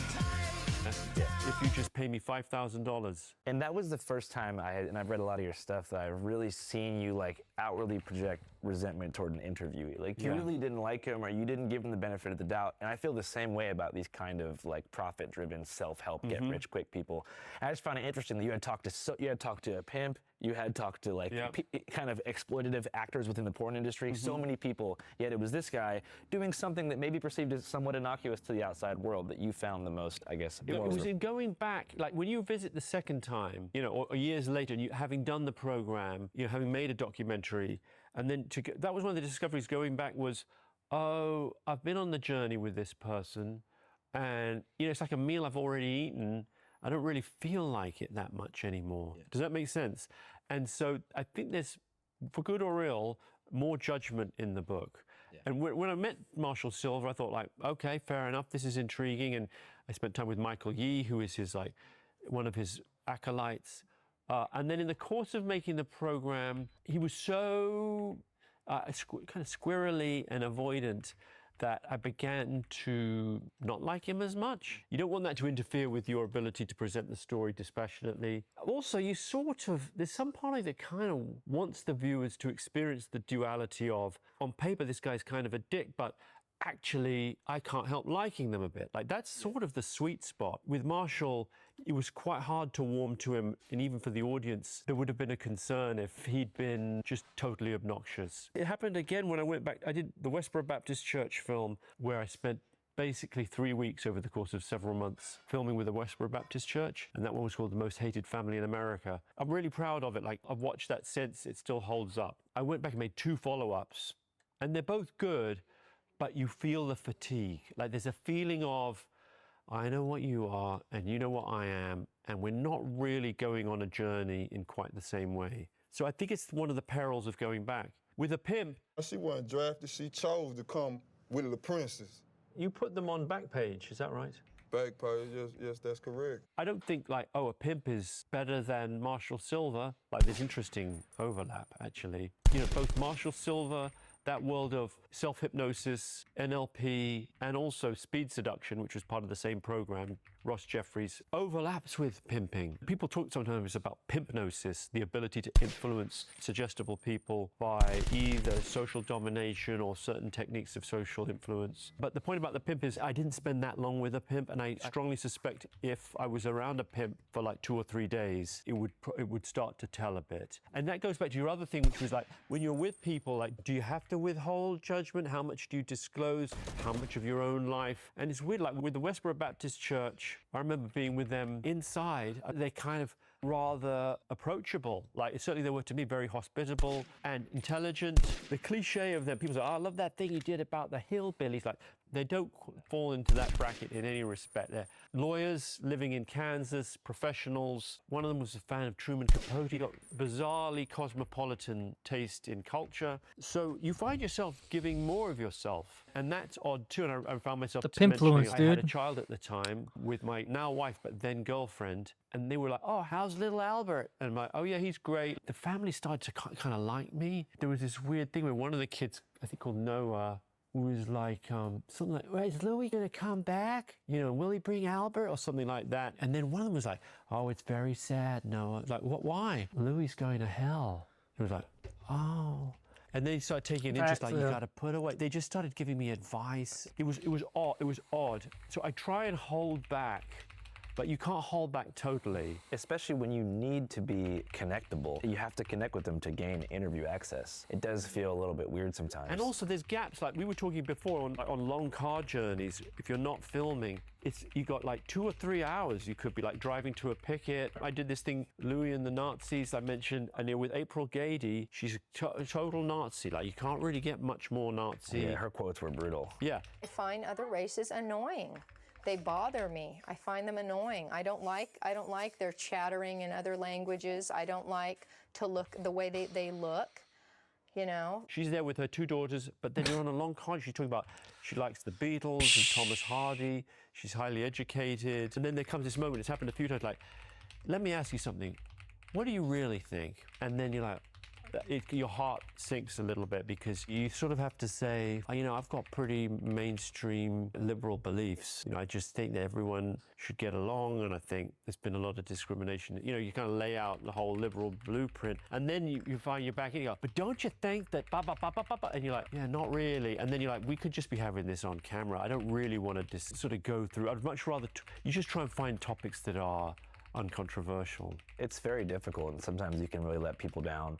I documented a family that's called the Spencer family in Georgia during the Stop the Steal movement in 2020. The clips went pretty viral after the film was released. It was for the HBO project. But This Place Rules. Yeah, they were the QAnon family. Yeah. Where the kid was like more red-pilled than any of them. Biden's a child molester. It reminded me of the Phelps family, except the kid in the Phelps family couldn't remember who he was supposed to hate or why. Everyone in Sweden's going to hell. I'm like, well, why is everyone in Sweden going to hell? And he kept looking at his mum, he couldn't remember. But in your one, like the kid had it chapter and verse. And we'd go over to their house, play video games with the kids, talk to the husband about all the problems in his life. He had gotten stiffed by a contractor. You know, the wife was grieving the death of Chester Bennington, who was the leader of Lincoln Park. How had he died? Suicide. Well, according to her, he was taken out because he was going to make a documentary with Bourdain about the Clinton pedophile ring. Every grievance they have gets woven into the QAnon fabric. But I was just so close with them, and it was hard because like the documentary came out, and every comment was just like, wow, I feel so bad for this kid. He's brainwashed. CPS should take these kids. Yeah. And they ended up actually filing a lawsuit against HBO for the film. And for me, that just crushed me. And did you follow up with them? I wasn't allowed to. HBO was like, don't contact. But I just felt like I had betrayed them in some way. I think the reaction of the audience made them feel like I was the one saying that to them. And they were getting recognized at the grocery store, apparently. And people were saying, hey, you shouldn't homeschool your kids. Send your kids to school. You're in no position to teach them about the world. You believe in all this crazy stuff. And I just remember feeling like, man,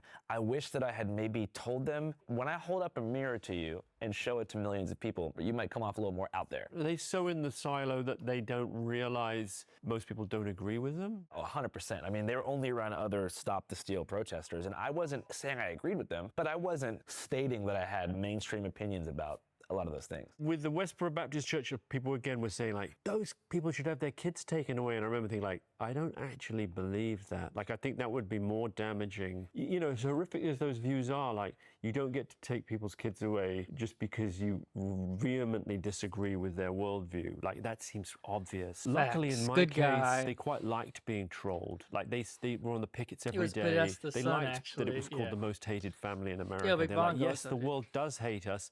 That was all part of the end time program. Remember, guys, we need to fill up the bar, like, unironically, to pay rent. Like, this isn't a joke. I'm not joking with you guys. I'm not playing, you know. At the end of the day, if we can't pay the bills, we can't make anything, we can't do anything. That does need to happen. So, it's your choice. Once again, you have the free will not to support. That's fine. I don't have unlimited money. I have very little money actually, so I can't afford to do this if I don't get, whatever. It is what it is. Oh, Jesus, we'll be loathed. Everyone will hate us. Everyone hears the message, rejects the message, then Jesus comes back and we go to heaven. But we do give a doom speech where you say, like, just to be aware, this is going to be very intense when the documentary comes out. Our strong advice is stay off social media. Don't engage with the comments. It'll be a temptation, but it could end up biting you. How I did think some of Heresy the copy Manosphere pasted interviewees something. react That was to the pretty documentary? Before the film went out, the main character, HS Tiki Toki, sent me a couple of messages saying how much he enjoyed the filming process. And he's like, I don't know what you're going to do with the footage, but it was really fun and interesting, and I loved it. So thank you for doing it. And then after it went out, I think his public statements were that he was okay with it. I think it reflected, in terms of tone and comment, like who I was in the room. You sort of want to be in the film on camera reflecting the same attitude and persona that you have in the commentary and the editing. Does that make sense? Yeah. You don't want to be like, oh, he's all being nice in the room, and then he's going, but their vile beliefs were so disgusting, I had to leave. And you're like, bye, see you in a bit, bye. Do you know what I mean? Yeah, I struggled with that early on in my career. Did you? A little bit, yeah. Truthfully, when I go back, if I have issues with things I did in my earlier material, it's usually the VO or the commentary feels a bit judgy. So I do get that. Sneeko said, congratulations on the launch of your film. Then Justin Wallace said he liked it too. But Myron Gaines said it was a Matrix attack, something like that. He'd filmed us the whole time, so he released hours of material. Like, this is the real story. None of this is in the fucking footage, is it? He's always been very straightforward with me, and I... Oh, what'd you say? I was always been straightforward with her? You got a happy relationship? Yeah, he's very honest. And that's my footage, chat. Obviously I haven't gone back to look at all of that, but I'm happy with how we edited it. I think it was pretty fair. Yeah, I've had the same problem recently. The last two semi-red pill interviews that I did was with Nick Shirley and Clavicular, who are two American figures. Nick Shirley was filming the entire interview from a side view and released it in its full length as like evidence that he was like dunking on me in some way. Same deal. And then Clavicular live streams everything. So every moment of that interview was premiered on his channel while I was wearing a lav microphone. Live? It was wired live. Really? So that's definitely complicated the role of getting to know a subject, because anything that you say that can be perceived as remotely agreeable, they can weaponize against you a later time. Yeah. Being like, in the edit, it looked like he disagreed with me, but here's him agreeing with me saying something about. So that's the clip Andrew posted, but this is the actual interaction of how it went. But with Nick Shirley, I saw you did quite a long riposte to his riposte. Well, I had to, because after he made that response video saying that I made him look dumb, I actually made him look smarter by cutting like 30 minutes of stammers and dead air. I don't want to sound dramatic, but I did have like death threats in my email. Thousands of DMs from people being like, you're a liberal Jew, communist, not even Jewish, being like, oh, you were sent by the deep state, you're not a patriot, if I see you, I'm going to beat the shit out of you, all this stuff. This is an angry crowd. I felt like I had to make the video because I didn't want to be subject to this kind of, bashing. 2026, keep my fucking name out your mouth. But it still didn't even work. There was already so much animosity toward like what's perceived as the left that people were just like, yeah, like Andrew edits interviews. And I saw that throughout filming for the Manosphere, but with Tiki Talkie, you had a similar experience, right? Yeah, a lot of it was like, and in fact, H.S. Harrison in the kind of climactic scene, he goes to his camera while we're filming and he's live streaming and he goes like, see, this is why you can trust me. This is why I say what I believe, and I don't need to edit anything, ever. Nothing I say is edited. It's all real. I don't rely on editors. It's just me. So fuck those guys or whatever. He does this kind of extraordinary pronouncement on his ethics. And the streamers find your editing suspect. They're like, why do you edit? Meanwhile, like 90% of their material is seen only as clips. So there's a kind of double agenda. They're like, it's all real, but most of that is then they're incentivizing these clippers to take shit out of context and put a kind of sexy clickbait headline on it. Yeah, I just remember like seeing some clips from that and feeling so bad for you because he was streaming and he just kept saying, "You're a puppet." You're a puppet. That's enough said. You're a puppet. Puppet, mate. It just seemed like a very British insult. You know, the way he was saying it. You're a puppet, Louis. I was sort of doing, it's one of the techniques, or such as it is, or devices, is near the end with your main character, you'll have a moment where you're like, okay, this is what I really think. Before that, you've been sort of like, but why don't you think this? And what about this? And wouldn't you think this? And then by the end, you kind of gathered your case. And it's like a summing up, I guess, maybe like a lawyer. But you're sort of going like, well, I mean, we've established that you're homophobic. Some of the things you said are clearly highly misogynistic. Yeah. And he's like, well, why would you say it? Well, you did say if you had a gay son, you'd disown him. And he's like, that's not homophobic. And you're like, and also you said that it's much better to marry a virgin. He's like, why would you want a ting that's been run through? And so you just sort of, and then he, I think, was aware of kind of being on the back foot. And then he kind of activated his plan, which was to start crowdsourcing from his comments the questions that would make me most uncomfortable. So first he goes to Savile. Each day brings new shocking allegations, the latest suggesting he used his charity work to gain access to the young and the vulnerable. Thinking that's going to throw me off, and I'm like, I get Savile energy from a lot of the guys in the Manosphere. Even with your good mate Jimmy Savile, Come mate. on. I get Jimmy Savile energy from some of the Manosphere figures, which is true, by the way, like the idea of unaccountable masculinity, tearing through vulnerable people, viewing women as inferior, brain damage. So that didn't play for him. Someone had said, ask him about the genocide in Gaza. Do you think Israel's committing genocide in Gaza? And I was like, that's a big question. I want to give the right answer. And then the pause was, that was it. There was like, he goes, you can't tell the truth because you're owned by the Jews. Can I ask you a question? Are Israel committing genocide? You're a puppet. You can't say what you want to say. You want to think about what? You're a puppet. And then he goes like, the Jews aren't my daddy, Savile's not my daddy, and then he went into his rant. But that little bit where I paused for 2-3 seconds, maybe not even, that became the clickbait moment. What was your ultimate response to the question posed? That, in my opinion, it was a genocide. You said that in the... Yeah. Oh, but it didn't make the cut. No, it was too late because I paused. I've seen your work filmed out there. I would have assumed that would have been your response. Bro trolled his I ass. don't even think that's controversial, right? I mean, it was before the UN had found that there was a case for it being genocide. Most experts in genocide had been calling it a genocide. I just know that, like, the U.S. media can't do that. They can't say genocide. They can't say that. Who says? The APAC groups that have compromised our political and media system, whoever's bringing us into Iran, whatever black box is making it so no one can give honest reporting about Israel-Palestine. I sort of upset my own tribe, kind of. People were confused, like, why isn't Louis clearly saying it's a genocide? And it was like, no, dude, that's a decontextualized clickbait. Well, cortisol keeps people in for a little bit longer than dopamine. So I think making people angry, or like people's career being destroyed, or like people being embarrassed, and just the spectacle of humiliation or violence is what runs the world now.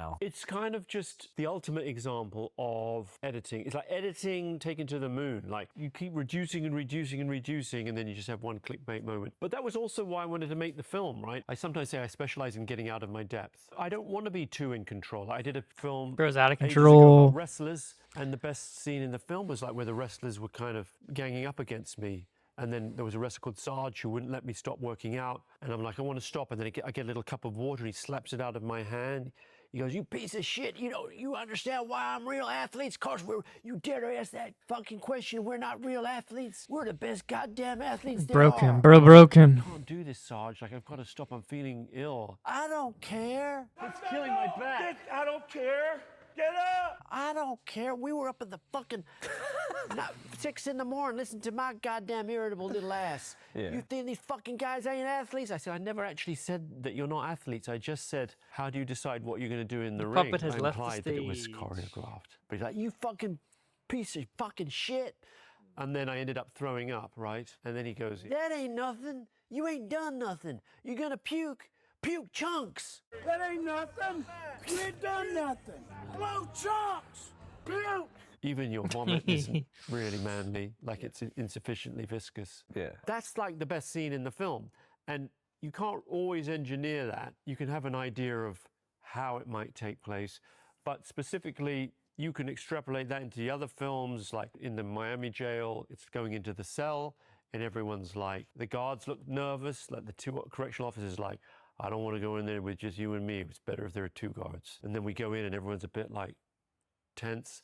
Or you get the chimpanzee out of the cage in the one I did called America's Most Dangerous Pets. And you've heard about chimpanzee attacks. And suddenly it's like, is the chimpanzee going to attack Louis? And he goes over and smashes the window. You're like, what the fuck? In the Scientology one, obviously the sweet spot is like, Jesus, I hope we get surveilled. Do you know what I mean? I hope they fucking tail us and harass us. because if they don't, it's Enjoy not it while gonna you be can, much Big of a Bongo. It's movie. like 2 days left. Because I've seen so much of your shit, but I've It's never like 2 seen days left, you America's can enjoy Most it. Dangerous Pets. Yeah, well, that was the one where I met Joe Exotic. Yeah, before the whole Tiger I King spent thing. 11 days with him, and I was like, this is the most extraordinary person I've met. Like, it was after Miami jail. We did Miami jail, even though we'd done San Quentin prison. I was like, well, it's a jail, not a prison. That's different enough. But you're like, now what do we do? And then I Big was like, Bongo sent $5 rent. Wow, thank you. Awesome. Thank you. I appreciate it. well, actually, animals like dangerous pets is kind of like a jail. Like, found out that there's more tigers in Texas than there are in India, but they're all in backyards. Owned by oil barons, or what are the kind of guys that want? Bongo did. It's a similar overlap with. He sent 5, dude. guns Birds of the and stuff, goat. but like, yeah, I got a lethal weapon. He's out the back. It's kind of stripy. He got 2 big teeth like that. You're like, oh, I've got a tiger and I'm badass. But yeah, no, suburban streets. The woman who raised Travis, the chimp that did the attack, Connie Casey, I think was her name. She lived in Missouri. And this is the creative basis for Nope. It's a Jordan Peele. Yeah, I Nope. never saw it. It's based upon the premise of the Travis tag. Travis obviously was a case where it was a chimp that lived with a woman. They were very close. He'd come out, he'd drink red wine from a stemmed glass. She'd give him a Xanax. They'd watch Full House together, something like that. But for whatever reason, on this occasion, I think it went and attacked her neighbor and ripped her face off. Then she had facial reattachment surgery, which never seems to work as well as you might hope. She kind of had a droopy face as a result. The horrificness of reading about those attacks on a plane over to a shoot where you're like, for this film to work, we kind of need me interacting with a chimpanzee. And then you're like, it's either going to rip your face off or rip your penis and balls off. Those are its 2 signature maneuvers. Which would you have preferred? Penis and balls. Really? Yeah, easily. At least you can go out and have a normal life in public. I mean, maybe I shouldn't say it like that, but imagine you got no face. You look like someone facts. in a horror film. Have you seen that movie Terrifier 2, where the woman's interviewed and her face is all like, "Ugh." Oh my God, I thought she was going to attack me. I mean, it would be like that. You like people, kids would run away from you. I mean, penis and balls isn't ideal, but I'm 56. But you need your face to keep making documentaries. Big time. It would be sad. Then there'd be for a while like, no, we want you to still keep making documentaries. We're sure it'll be fine. And then no one would watch the fucking films. And it would be like, oh, tell me a bit about, you know, what's life like? And then I'd be like, blah. Well, kind of on that How first... do you like being in, you know, living in a mobile home? Yeah. Is it nice? It'd be so weird. Maybe I shouldn't put it like that, but it would be really tough. There was a guy who was a broadcaster in the UK who got cancer, and he was trying after he got his larynx removed or something, and he's still broadcasting. Like, he'll be fine, we can still do it. And then he's there going like, and it just didn't work. Yeah, any kind of vocal change, like even the last Sonny Barger interviews from the Hells Angels, it's a shame because he has that thing in his throat from cigarettes, and it just makes him so hard to listen to. Yeah. Even when I got alopecia, I was like, oh my God, I look like Jason in Friday the 13th. You remember? In the opening scene of the Manosphere film, literally the opening scene, I'm going into HS Tiki Toki's house. You can see there's patches in the back of my hair. I'm like, how can I fucking make a documentary? And it was my Netflix debut, and I look like I've just recovering from serious burns. Having any kind of physical thing happening to you that's aesthetically displeasing around Manosphere guys is a recipe for disaster. Yeah. For example, when I was interviewing Clavicular, I just got a buzz cut, and he was like, you're not going to ask me about hair loss solutions? He was furious during our interview that I wouldn't treat him as some kind of like clinical professional and ask for looks maxing advice. There was not even a single genuine attempt at like a specific looks max question. He kind of capsized the interview, right? And was that because he was live streaming and he thought, well, fuck it, at least I'll get some content out of it if I end the interview? I think he genuinely is upset when people ask him questions that aren't about the science of looks maxing. He has this weird thing where he goes, if you ask about politics, I'm going to shut the interview down. Are you trying to, I see you want to make this political. I'm not a political figure. He's so post-political, like he was groomed in such a politicized environment that he doesn't even see himself as the result of like Peter Thiel's transhumanist agenda and like multiple years of manosphere grooming by grifters who are now millionaires that were trying to sell security to insecure boys at that time. He has been molded by these things. When you ask him about politics, he's pissed because he's like, I don't know anything about politics. I just want to have a perfect facial harmony score so I increase my ROI and stream with tape. He gets mad when ROI is return on investment. Oh, so yeah, my favorite clavicular quote was, can you imagine going on a bowling date with a girl without streaming? I go, what? He goes, what's the ROI in that? Say you were to do like a bowling date with a girl and you weren't streaming it, like. Well, what about like connecting with her because like you like her or something like that? You know, like maybe you want to start a family. But where's the ROI in that? What's that? Return on investment. So it's this idea that all human interaction can be quantified in terms of capital or views, and even women themselves are just to assist you to get bigger status and return on investment. And so I think he lost control of the interview because I was asking him about that, and he realized that I wasn't there to ask him about looks maxing, so he flipped it and pretended he didn't know who I was when he was the one who DM'd me for an interview. Even after he cut the interview short, he went on his stream and he was like talking to his followers, remember? And he was like, I was just trolling, like I rage baited that guy. So it was a last ditch effort to gain control. I've got owned? Yeah, that's right. I was just trying to help him like come up with the question, you know? I don't like people who sell security to insecure people. You take someone vulnerable who doesn't believe in themselves and you tell them like, oh, if you just be like me and pay me money, you're gonna be fulfilled in life. I hate using the word evil because it's so like biblical and binary, but they're so motivated by self-interest that they lose empathy for others. And at that point, I just have no time for people unless I'm filming an interview with them. Right, I think I'd agree with that. Even if someone's running a con, if you feel like you're included, then it might be okay. Like you could still spend time with them. And people say, do you really like the people? Like, you know, for professional purposes, I kind of have to. It's a bit like being, in some respects, like being a clinician. To do the work, there has to be some level of being comfortable and okay with being around them, right? To dial back, so chimp attacks for the America's Most Dangerous Pets doc. While researching the documentary, one of my producers was like, oh, we found this guy. He said he's got 400 tigers and he lives in Oklahoma. And he's got 2 husbands. He's gay and he's got 2 husbands. And he's got a mullet and he wears a cowboy hat and he used to be a police officer. And he has a heavy social media presence, footprint or whatever, and he's ranting that, I can goddamn guarantee you that if Carol Baskin sets 1 foot on my property, she should get a bullet in the head, whatever. Well, it wasn't explicitly threatening death, that was a bit later, but he was ranting against an animal rights campaigner called Carol Baskin. Baskin, crawl this fence and try and hurt any of my animals again, you can guarantee I'm gonna put a cap in your ass. And I was like, okay, let's get out there. And in fact, in being out there, I was like, this is so weird and amazing. I thought this is too much for just 1 episode. Like we should do 2 parts. Like we'd done Miami Jail was 2 parts. I got into this thing like, let's do 2 parts. It can be 2 hours. So we filmed tons of excess material with ancillary characters and like the soap opera of the world. And then when we got back, it was like, oh, but none of the other characters is that interesting except Joe. We'd made it clear to him that we wouldn't be filming animal rights people. Like it wasn't our style to go and like, let's find out why this is wrong. Like I would be making the animal rights arguments. So as a result, it only turned into 1 hour of TV. And that was 2011. And then later on, he blew up as Tiger King. And everyone's like, well, why didn't you make Tiger King? But he hadn't actually tried to kill Carol Baskin at that point. That was the difference. We made a follow-up film in 2020 called Shooting Joe Exotic. Then we got to use all the other stuff we'd shot where we could make it more of a portrait of his world. He was such an odd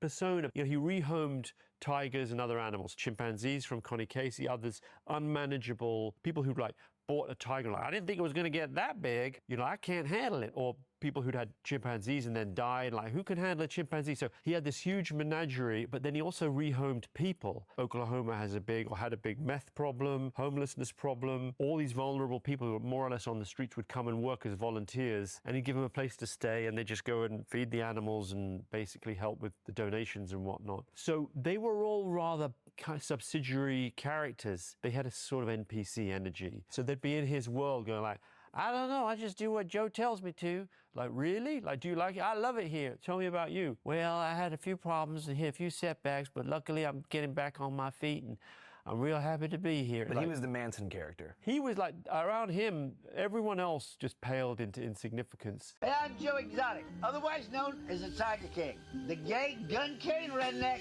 with a mullet. He sort of illustrated the concept of vulnerable power, where he was so sensitive and vulnerable. I'm gonna have the bitch's head in a jar. I throw it in Ike Turner a bit as well. You found the people around him felt protective of him, and that was something I sort of experienced as well, this sort of urge to make him okay, because he would so easily upset. I didn't realize that so many of the stories that were in the movie about Ike and Tina, the famous one, weren't pulled from either her memoir or his, and were kind of invented by Disney, but there was an arbitration clause where he couldn't sue them. Yes. I'm not defending Ike, I'm just saying I didn't realize that so many scenes in that film that people take as fact were just totally fabricated. Well, funnily enough, I filmed 5 or 6 days with Ike Turner. It was probably the most I've ever filmed on a project that never came to fruition. We made 2 trips. I filmed him at home. He lived near San Diego. Filmed him with his girlfriend, Audrey. Filmed him rehearsing his band. And basically, it was the same thing where he just didn't like anything to do with Tina being mentioned. But he told me that I think for $30,000,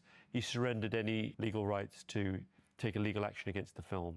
And it's been said, I don't know if it's true or not, that Tina regretted some aspects of the film, but he did beat her. He talks about that in his book. So you mentioned that you filmed for 6 days, but it never came to fruition. Have you ever had a dream story or a dream interview fall through the cracks that you really wish you could have captured, but you weren't able to? There's been a few, but way back, this was before TV. I was working at Spy magazine. I was the lowest one on the totem pole. It was a satirical, fact-based magazine in New York. A call came into the receptionist. She didn't know where to pass it through. She's like, some woman's calling. She said she's a Hollywood madam and she wants to talk to a reporter. So she came through to me and yeah, she had this whole story about I'm a Hollywood madam and I've got a bunch of clientele among the rich, famous and powerful of Hollywood. Charlie Sheen was one, a producer called Michael Nathanson and others. And she said, I can fax you the canceled checks showing that it's all legit, it's all real. It was Heidi Fleiss. Heidi Fleiss, who then blew up for like in the following 6 months. A lot of her allegations were directed at producers from Columbia TriStar, or at least one of them was, maybe more. And Columbia TriStar were advertising in Spy for the summer movie issue. So it was like, we can't do this. But that was, so I missed out on the Heidi Fleiss story. And then over the subsequent years, like the one that's popped into my head is when we were doing the Miami rap story in 2021, I discovered the Island Boys. I'm a just island boy. I'm a just island boy. Island Boys. It would have been a nice flavor for the film, and we just couldn't quite hook it up. I almost hooked it up with them too, like I was telling you, but then like I was supposed to go to some house party in Palm Beach, but they like disinvited me because they're like, you're gonna make fun of us, dog. Right. I tried to not think about it so much, but I just asked you because some near misses, they do burn. Like I almost had the Don Jr. interview lined up because he wanted to promote his like Qatari crypto company, and it would have been so good. Donald Trump Jr. Yeah, him and Eric were supposed to come on Channel 5 and like advertise their literally like corrupt crypto fund. And then they found some clip of me talking to Hunter Biden, kind of exposing them for it, and they just like canceled it the day before. I was in like a 6-hour coma, just imagining the what if, but that's the life of a reporter. I tend to not focus, but I see things, oh, I could have done that a little differently. Like for the Tiger King follow-up, I'm kind of crossing paths with team behind Tiger King, and then they get annoyed because I'm covering Joe Exotic, and there's this sort of feeling like, oh, we own Joe. We made Tiger King, and he's our character, and he's more or less under contract. So they sent me a legal letter, and I'm like, I'm going to put the legal letter in the film. And, you know, there's something almost distasteful about, oh, you know, he's our talent, this kind of convicted felon who's doing 21 years. Like, he's fully under contract with us. And I'm like, I don't think that's... Yeah, I don't know. I guess it struck me as odd, and it was preventing me from speaking to... Joe had literally sent me a letter or a message saying, I want Louis Theroux to come and tell the real story. He invited me back. Then I got the Netflix, not the Tiger King, Eric Good Productions, saying, like, you can't talk to him. So that was super annoying. So then the story becomes like, actually, it becomes sort of like a story about how the media and the true crime industry runs on, you know, misfortune and malfeasance, which is kind of strange. You know, if you just kill one more person, then we're going to get a deal for a documentary. If only that could happen. We can't tell you to do that. You know, like, of course that's an extreme example, but you know what I mean? I'm not a fan of true crime at all. So. I mean, I am. That's the thing. But I can't look away. When a Dahmer documentary drops, I'm going to watch it. Yeah. But it's dark. But I don't want to know too much. Alive. Yeah. I don't want to incentivize. I don't really want to reward. Oops.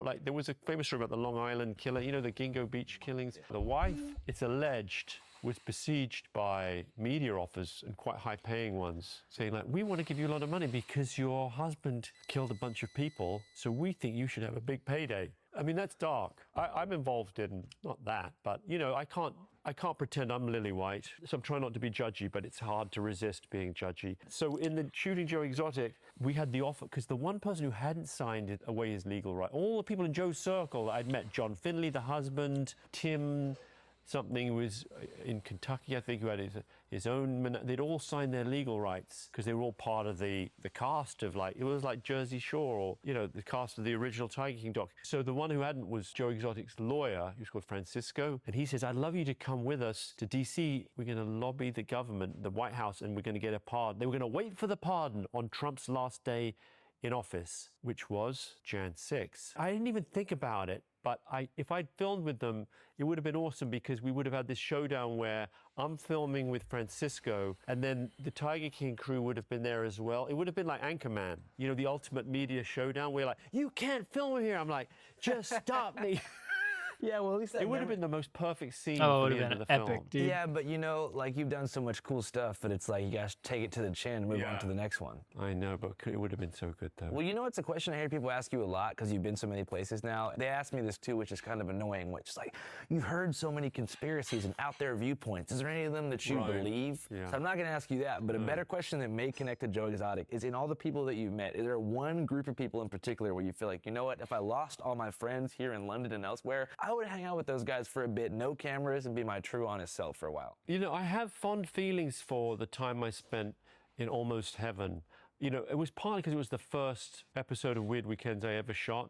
They were the guys who, under the auspices of the ex-Green Beret, I think he was a Green Beret, real-life Rambo, Colonel Bogreitz, had moved up there, and they were living this outlaw existence. Like, it reminded me of almost like a historical experiment in religion and free living, like in the English Civil War. Like, "We're called the Ranters, and we believe that you should go everywhere upside down." And here they were like, "Oh, we're all up here, man, and like we just trade everything, and we don't use currency. Like, you know, we just barter everything." And it was something in cowboy hats, their holsters. It was like the Wild West. I mean, it would have got old pretty quick, but there was a romance and an adventure to the lifestyle. Plus, Northern Idaho is beautiful. Yeah. But you felt it when you were there. I felt some sense of like, yeah, this is my destiny. Like, you know, the whole idea of like, we're not part of, you know, the whole thing, United States of America, and they spell you with a lowercase u. Like, only the original 10 amendments are legal. Everything else is a fake law. So like the abolition of slavery and, you know, 19th Amendment for women's votes, like all that's bullshit. And really, property tax is bullshit, income tax is bullshit. It was when it goes so far right that it starts to take on almost slightly far left habits and connotations. It's like a Jeffersonian Burning Man. It's like Burning Man meets Jefferson meets Maha meets Whole Earth Catalog, the whole bit. I can do whatever, man. So there was a part of that I quite liked.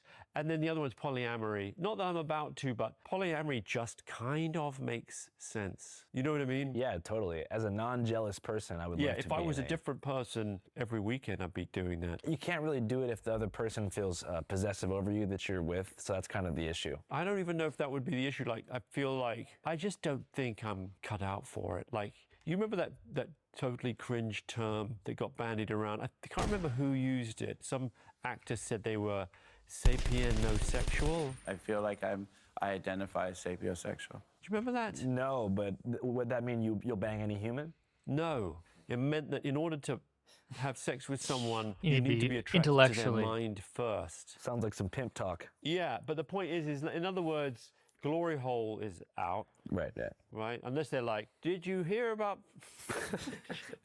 You know, what do you think of... Did you know the Greeks were heliocentric and understood? Oh, this is turning me on. Do you know what I mean? Like, what do you think about Plato's Republic? Hell yeah. It's just somebody saying this through the glory hole. There'd be another hole up here. Yeah. 2 holes. No, but you actually have to get to know someone, and you're attracted to people that way. It sounds totally fake and cringe and soy boy to the max. Not soy boy But at that's all. kind of my vibe. We're talking about the personal lives of journalists here, people who live chronically on the road. There's a particular scene in the Call of the Weird that I related to, where you're kind of sitting in this bland ground story motel with a cup of wine that's half full. That's right. And just thinking to yourself, like, I'm sort of the one with the pitiful existence. Yeah. Like, I have a home country to go back to, That's but here very I am true. just floating around aimlessly, tracking down people that are, some of which are out of their mind, but you have an affinity for because whatever's inside Big of us time. that wants to know I everything. appreciate that. You know, that book, more people have read the second book I wrote, which is more of a memoir. It's got to get through this. But The Call of the Weird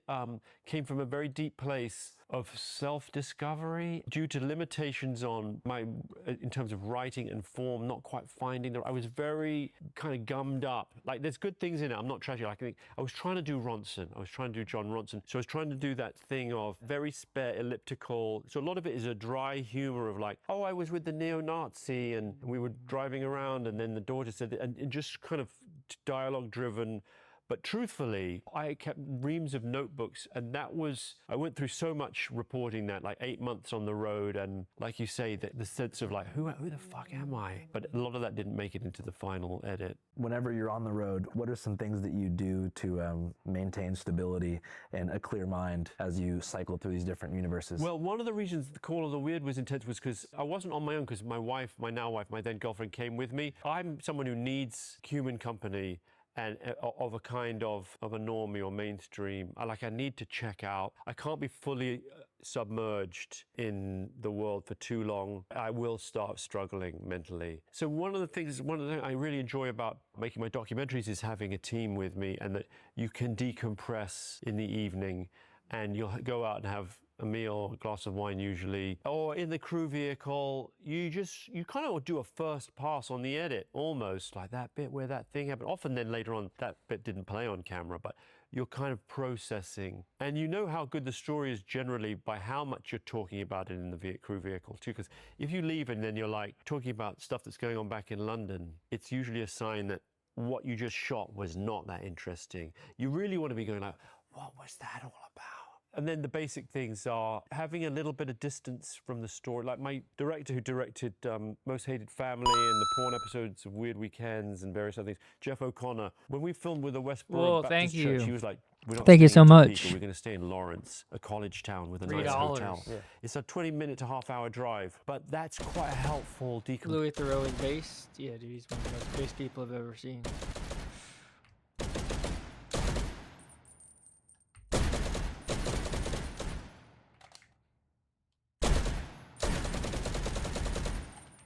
Very legit, one of the most base people I've ever seen, dude.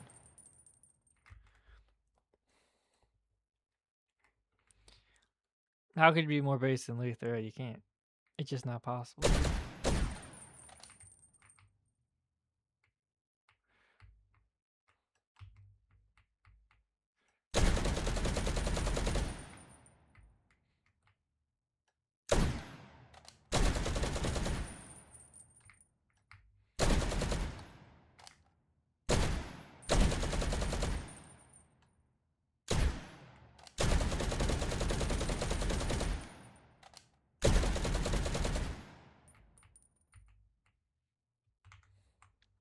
Compression zone so that you're not mixed into the nonsense too much, and you can eat at a nice-ish place. You also are unlikely to be overheard, because you can chat shit at the hotel, but you don't know how small the town is and how much is going to get back to the contributors, and you just need a little bit of a sterile cordon. And then exercise is the other one, making sure you get plenty of exercise. I mainly struggle though if there isn't enough going on. Like if you're at the hotel and like, oh, it all fell through. Like we filmed in Huntington, West Virginia, the opioid epidemic. Basically the first 2 days, everything fell through. The heroin addicts were unreliable. And then you're like, what? Why am I here?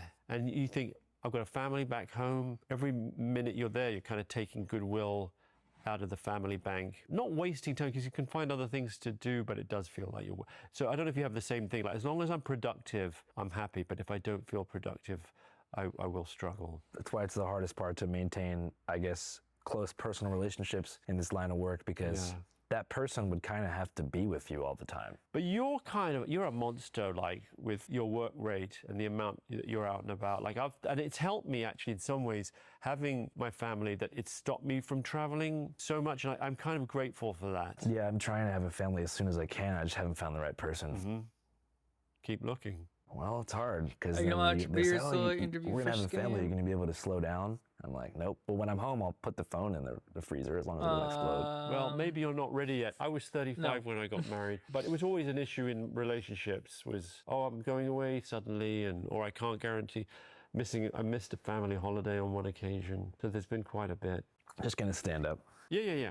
The other question is vulnerability of contributors. And I saw you got a little shit, well, from one person about the Shia LaBeouf interview. I'm not sure. He seemed like he was either drunk or on something. Well, thankfully, I tried to limit it to one beer because like he was drinking so much, and I felt comfortable because I know he only had like, you know, one Modelo. So I felt cool with it. I mean, like but I he said, had more than, like, that wasn't one beer. No, that particular day. But he wasn't talking He right. was just wired. I used to be the kind of person who would like defend every interview and be like, oh, you know, I would try to come up with an ethical defense system for it. Was he in the best position to be interviewed?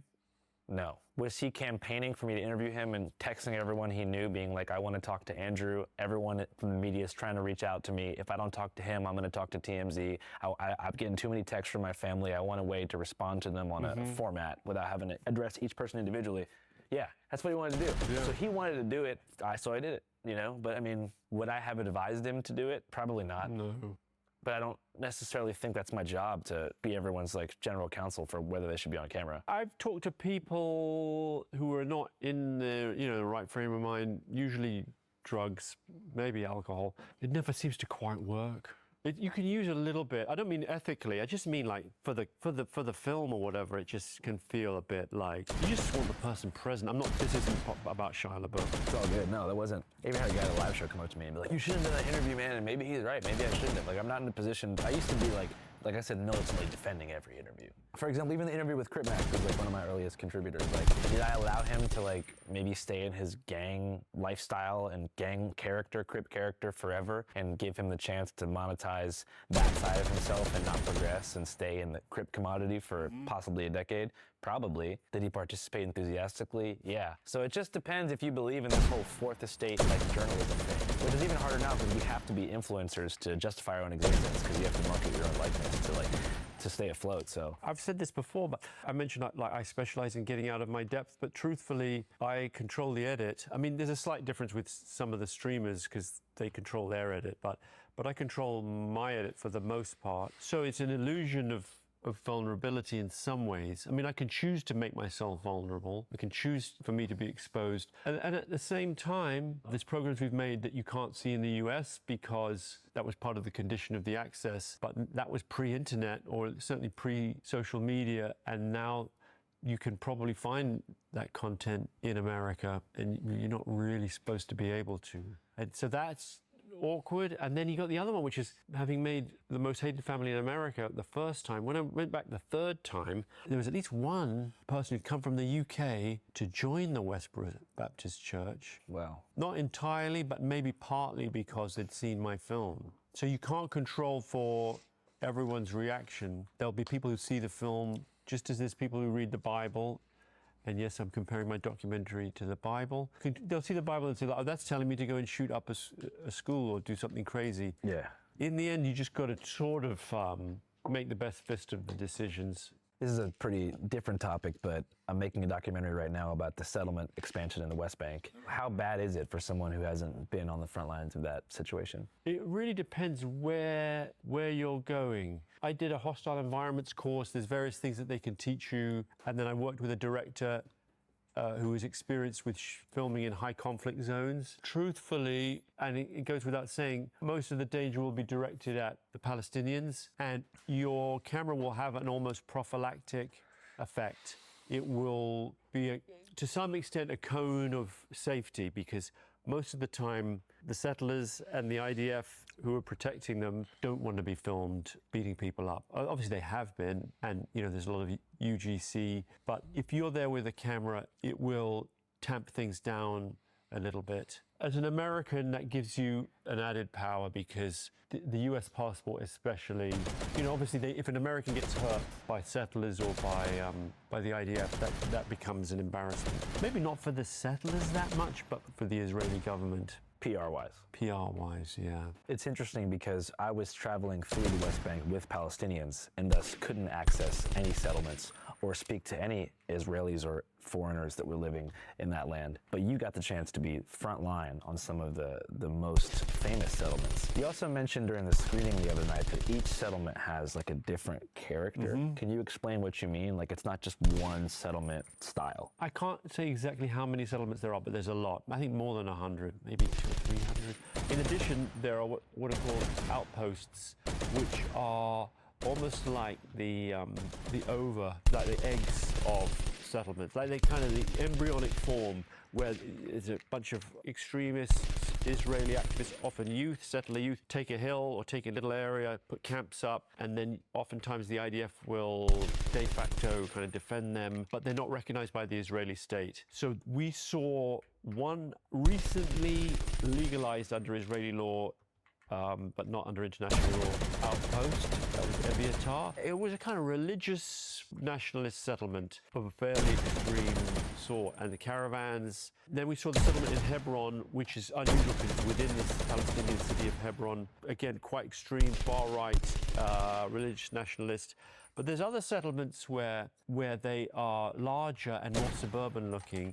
At least some, or maybe most of the people there will be either economic migrants, if you like, interlopers, like they're people who've gone there mainly to get cheap housing, because most people wouldn't want to live there. And they're like, well, okay, the sort of the hardship dividend is that you get cheap housing. And then some of them are ideological settlers who've come from America or elsewhere. But again, it's a more suburban setting.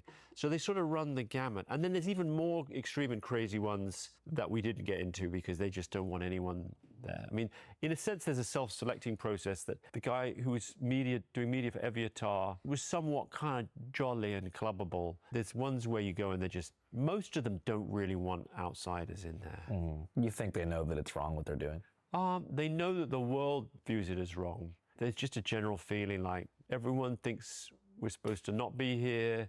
Why even engage? Like, the world hates us, we don't care, is the attitude. It's interesting you said they're not recognized by the Israeli government. And in the outposts, not in the settlements. But I feel like there's this gray area that they love to kind of like dance around, because there is a relationship between Ben Gvir and the outpost settlements, right?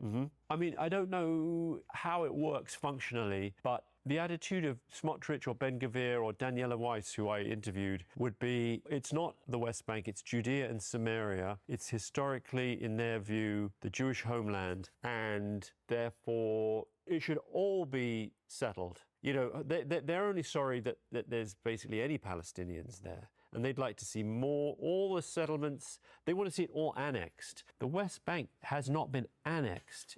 It's under occupation. So it's in this weird limbo of 60 years of being controlled by the Israeli military, but not recognized officially as part of Israel. So there's 3 million Palestinians who don't have full rights. They don't have voting rights. They don't have their own nation.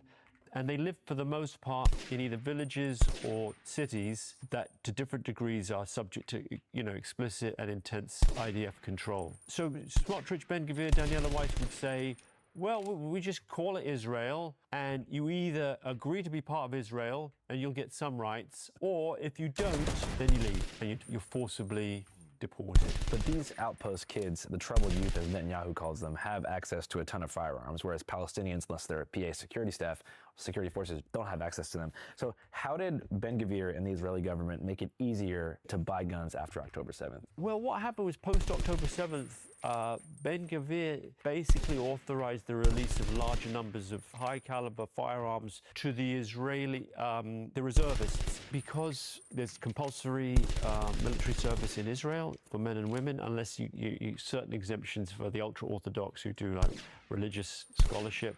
But basically, every adult, more or less, is a military reservist, is an army reservist. So virtually all the adults who weren't ultra-Orthodox in the West Bank would have qualified, as I understand it, for a kind of machine gun.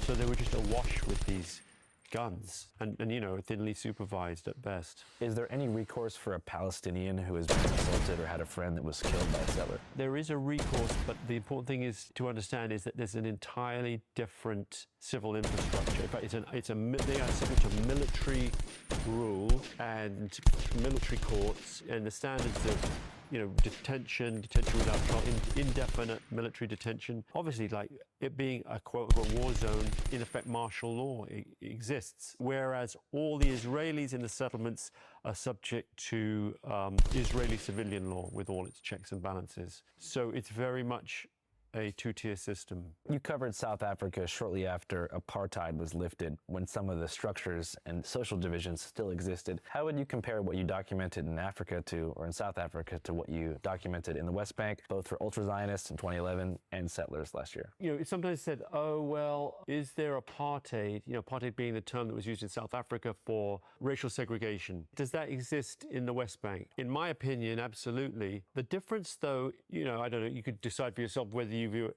how important you find it. It's not in quite the same sense racial, that, you know, the apartheid in South Africa was explicitly, literally about skin color and texture of hair. There was something called the pencil test, where if you put a pencil in your hair and it didn't fall out, like, then you fell under black racial categorization. And then there were other racial categorizations. Japanese were honorary white. Chinese, I think, were honorary Asian, which fell under a term they used, which was colored, which was somewhere between white and black. So it was all about racial identity. In the West Bank, what you have is a sort of religious ethnic identity. Like, you can have Palestinians you might think were white, right, that look white. You can have Israelis that are black, right? So the racial dimension doesn't map. But what you do have is a sense of there's two communities with different ethnic identities. And by the way, some of the Palestinians are Christian.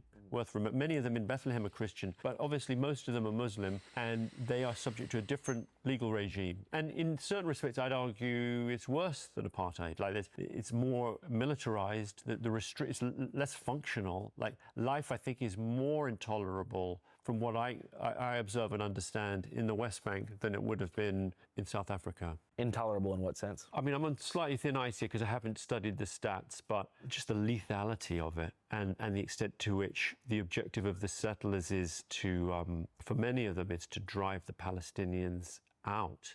Like, under apartheid, the white South Africans, they didn't tend to say, like, we want to drive the Africans, the black Africans out. They wanted to subject them to a punitive and degrading legal regime, but they weren't routinely, as I understand it, I want to be careful how I say this because I don't want to be appeared to minimizing any aspect of apartheid, but what I saw in the West Bank was a life that was day-to-day unlivable, where you couldn't really, you know, endless check, hours to get anywhere, if you could get anywhere, a sense in which the beard back watch party, you were just a stranger in your own land. So the checkpoints are specifically also divided based upon the license plates, right? Correct. There's Israeli and Palestinian license plates. The Israeli plates we're trying are typically to owned by settlers, and from what I saw, there was separate highways built for the settlers, were like fast. We're trying to figure out how to systems, balance and productivity for the with Palestinians, whatever. endlessly brutal checkpoints between areas, like to All get right, from let Bethlehem me- to Jerusalem, even though it's a 5 to 10 minute drive, it can take up to 4 hours. And part of it just feels cruel, like the mood of the guards. If a guard decides, I'm having a bad day, I want to go smoke a cigarette, chew some bubble gum, they'll just shut it down, just to inconvenience people as much as possible.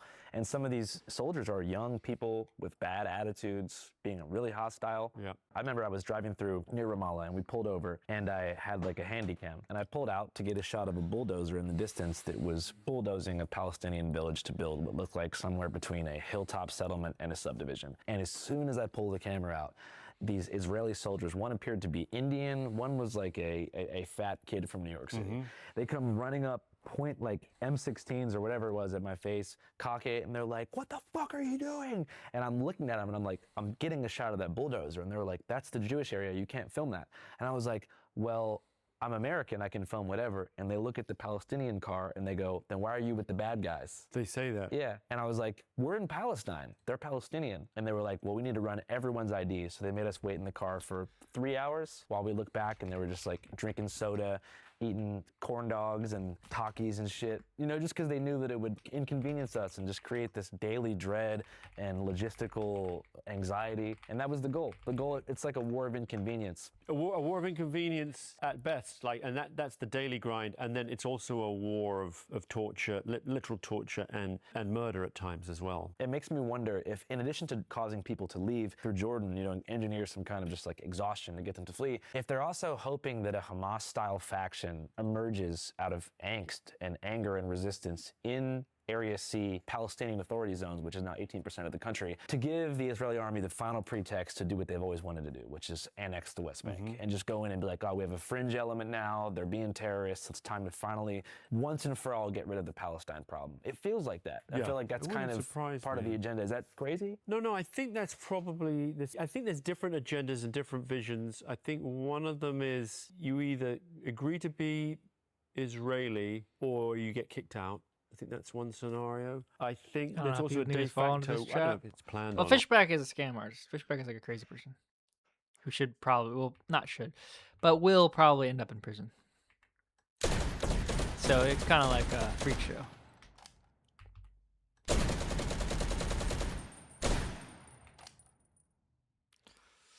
Dude. All right. So what we're trying to do is we're trying to build a story mode here. We've created entities. Let me get rid of this. I need to kill this guy.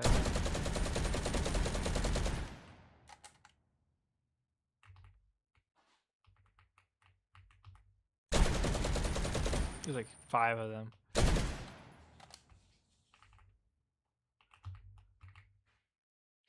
So we're adding entities, different forms of entities. There's like a bunch of them, so I have to kill them before I can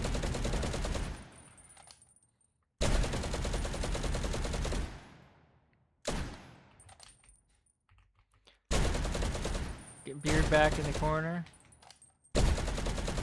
Yeah, if somebody sends $100, we'll put Beard back in the corner. If somebody wants to bless the Cash App, do $100.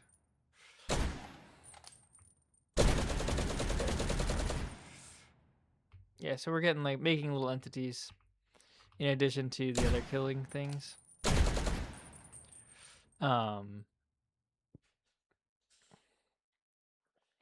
Geralt has a rich uncle that owns a 7-Eleven. Good for him, dude.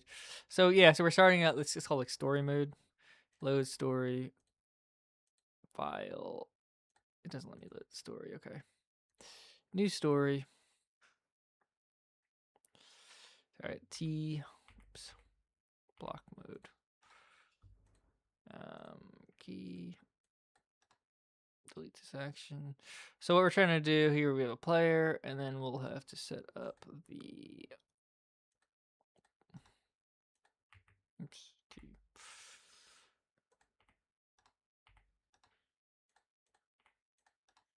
Delete this actor. Okay. So I want to create a black hole. All right.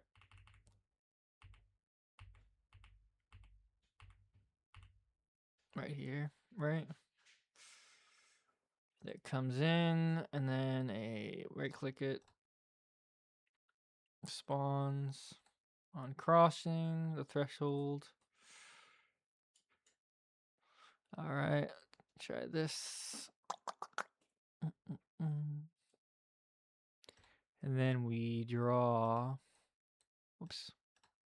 No. Delete. Draw the roaming area. Will to be up and down the halls here. So we're just basically making like very. Whoops. Delete actor. Whoops. No. Whoops. Yeah, this needs to be made better. Create the black hole here. Boom. Spawns on crossing. When the player crosses this threshold, this should spawn. Create a roaming area. Here. All right. Try that. And then yeah, let's just try that. All right. So let's go back here to the start of it. Don't worry about this guy here. All right, that's fine. Now let's try to load the story. Whoops. B, save the story. Okay. Yeah, it's a little buggy right now, unfortunately.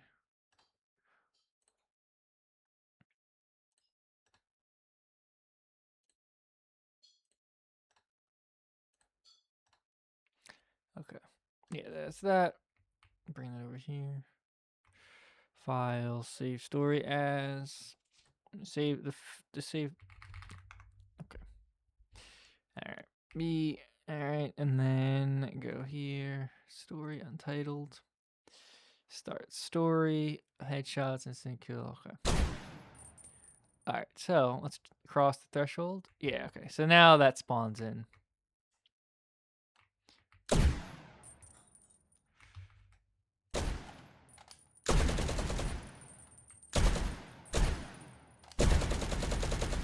All right. Good. Okay. Perfect. All right. So we go back over here to the story. File, save story. Okay. Then let's start. Let's create a enemy here, which is create the enemy here. Spawns on crossing. Draw the threshold. Right here. So when the player crosses here, this guy will spawn in. And then hostiles can target. It targets hostiles. Hostiles can kill it. Yes. And then let's go draw its roaming area. Same thing. Okay. Now let's save the story. Boom. Load the story. Start the story. Okay. So hypothetically, when you cross the threshold,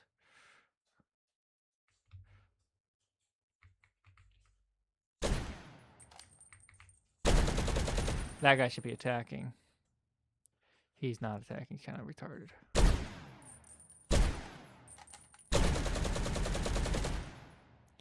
But this way we have we'll have like a setup to where it's like something happens, right? Where something happens and then it kind of you get pulled along, right?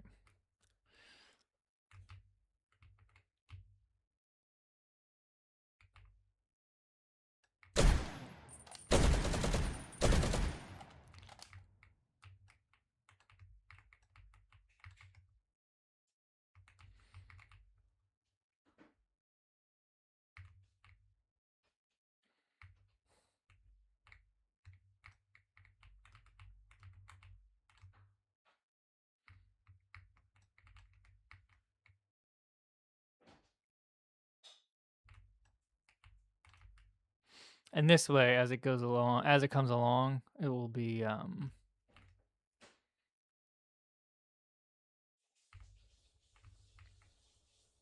you can kind of like drag it forward. So it's coming along here. Let's see.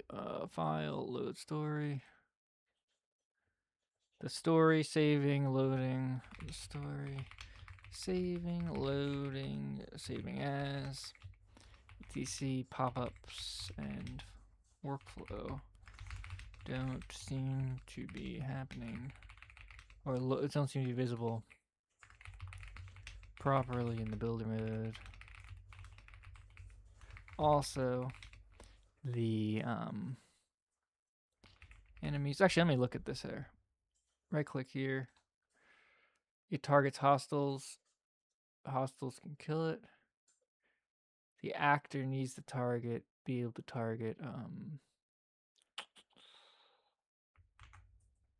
Also, the enemies need to have the option to target entities. Right now, it doesn't seem to see the entity and attack it in the saved story I have. Okay, so we need to improve that. Spawn the causing fires once, many times. Okay. On death, nothing. Story 1. Release its group. Story waits for it. Yes. Draw its roaming area. Roaming pinned the whole map. That's fine. Pinned. A healthy actors type on. Okay. Also, enemies should be able to hear and see the player. Even through, what's it called? Entities.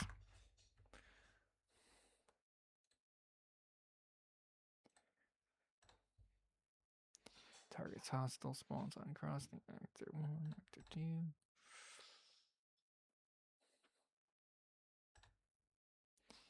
Okay, let's go back again. See if it works again. Reload the Visual Story. Okay. Yeah, it spawns that. That's good. All right, that guy. For some reason, he's not attacking me.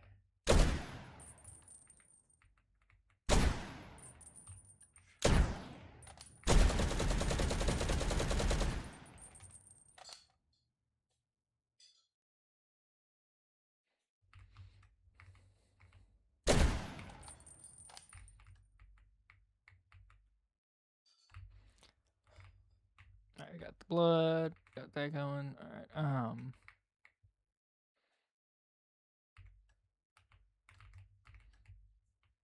yeah, then we'll just create another. So come over here. Create a frost. Boom. Spawns at on crossing. Draw the threshold. Okay, boom, spawns on crossing. Draw the threshold. Boom. Draw, alright. Boom. Spawns on crossing. Draw the threshold. Boom. Alright. Do another one.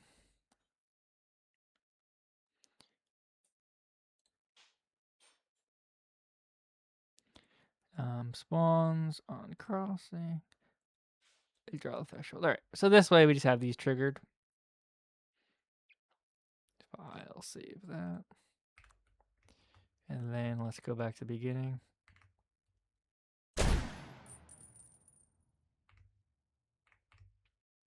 No, let's just restart it over here.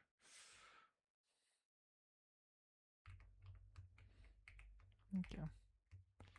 Restart story. Alright, start over here.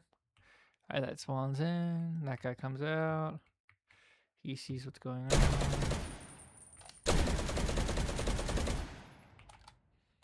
He's not attacking me. Bro, you gotta attack me, dude.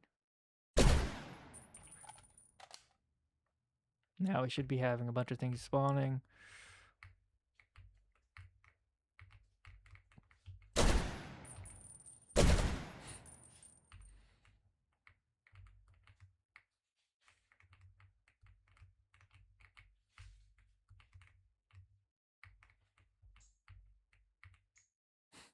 They're spawning, they're not really roaming the map. I'm straight up retarded. Yeah, but so yeah, we're basically building triggers here.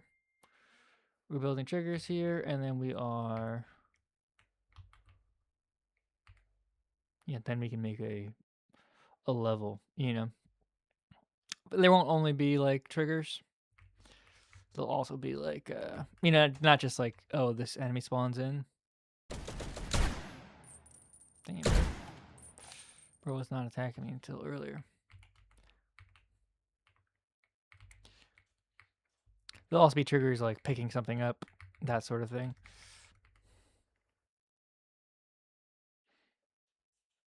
This one will be a classic.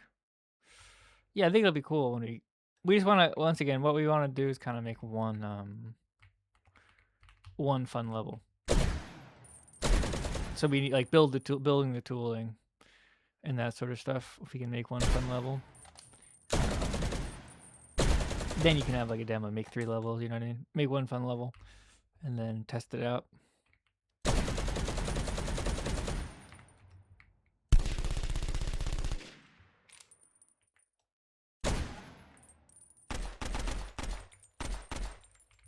And I'll put Paul in it.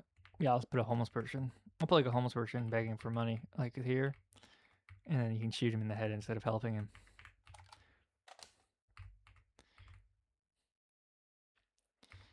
see. Okay. That'd be hilarious. Yeah, that'd be actually really hilarious, especially because it's like real. All right. Let's see. Story. Yeah, that's fine. Your health. Damage. Hardcore. Oops.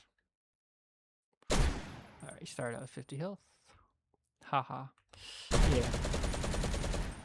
All right. Let's see this guy. They need to like literally be like aggro. They're not aggro for some reason. It's like, what are you doing, dude?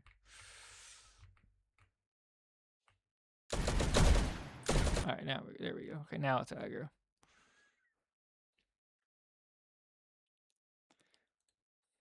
All right, yeah, back But to there's this. a de facto sense in which life becomes intolerable. I mean, they're doing this in Gaza, right? They're saying like incentivized emigration, saying like you just leave. So I think there's a sense in which they, for many of the, certainly the far right, they just want the Palestinians to go. They see them as just an intractable problem that would have to be forced out. What do you think about the notion expressed by some that the PA is a proxy of the occupation? I've heard it said that the PA is seen as kind of... Literally, who cares about this? It's like, I can't pay rent. Why would I care about this crap?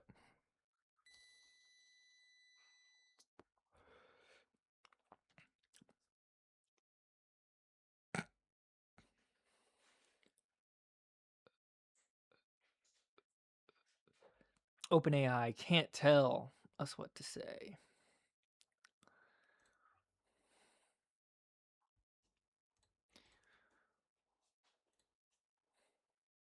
Full-length interview. Whoa.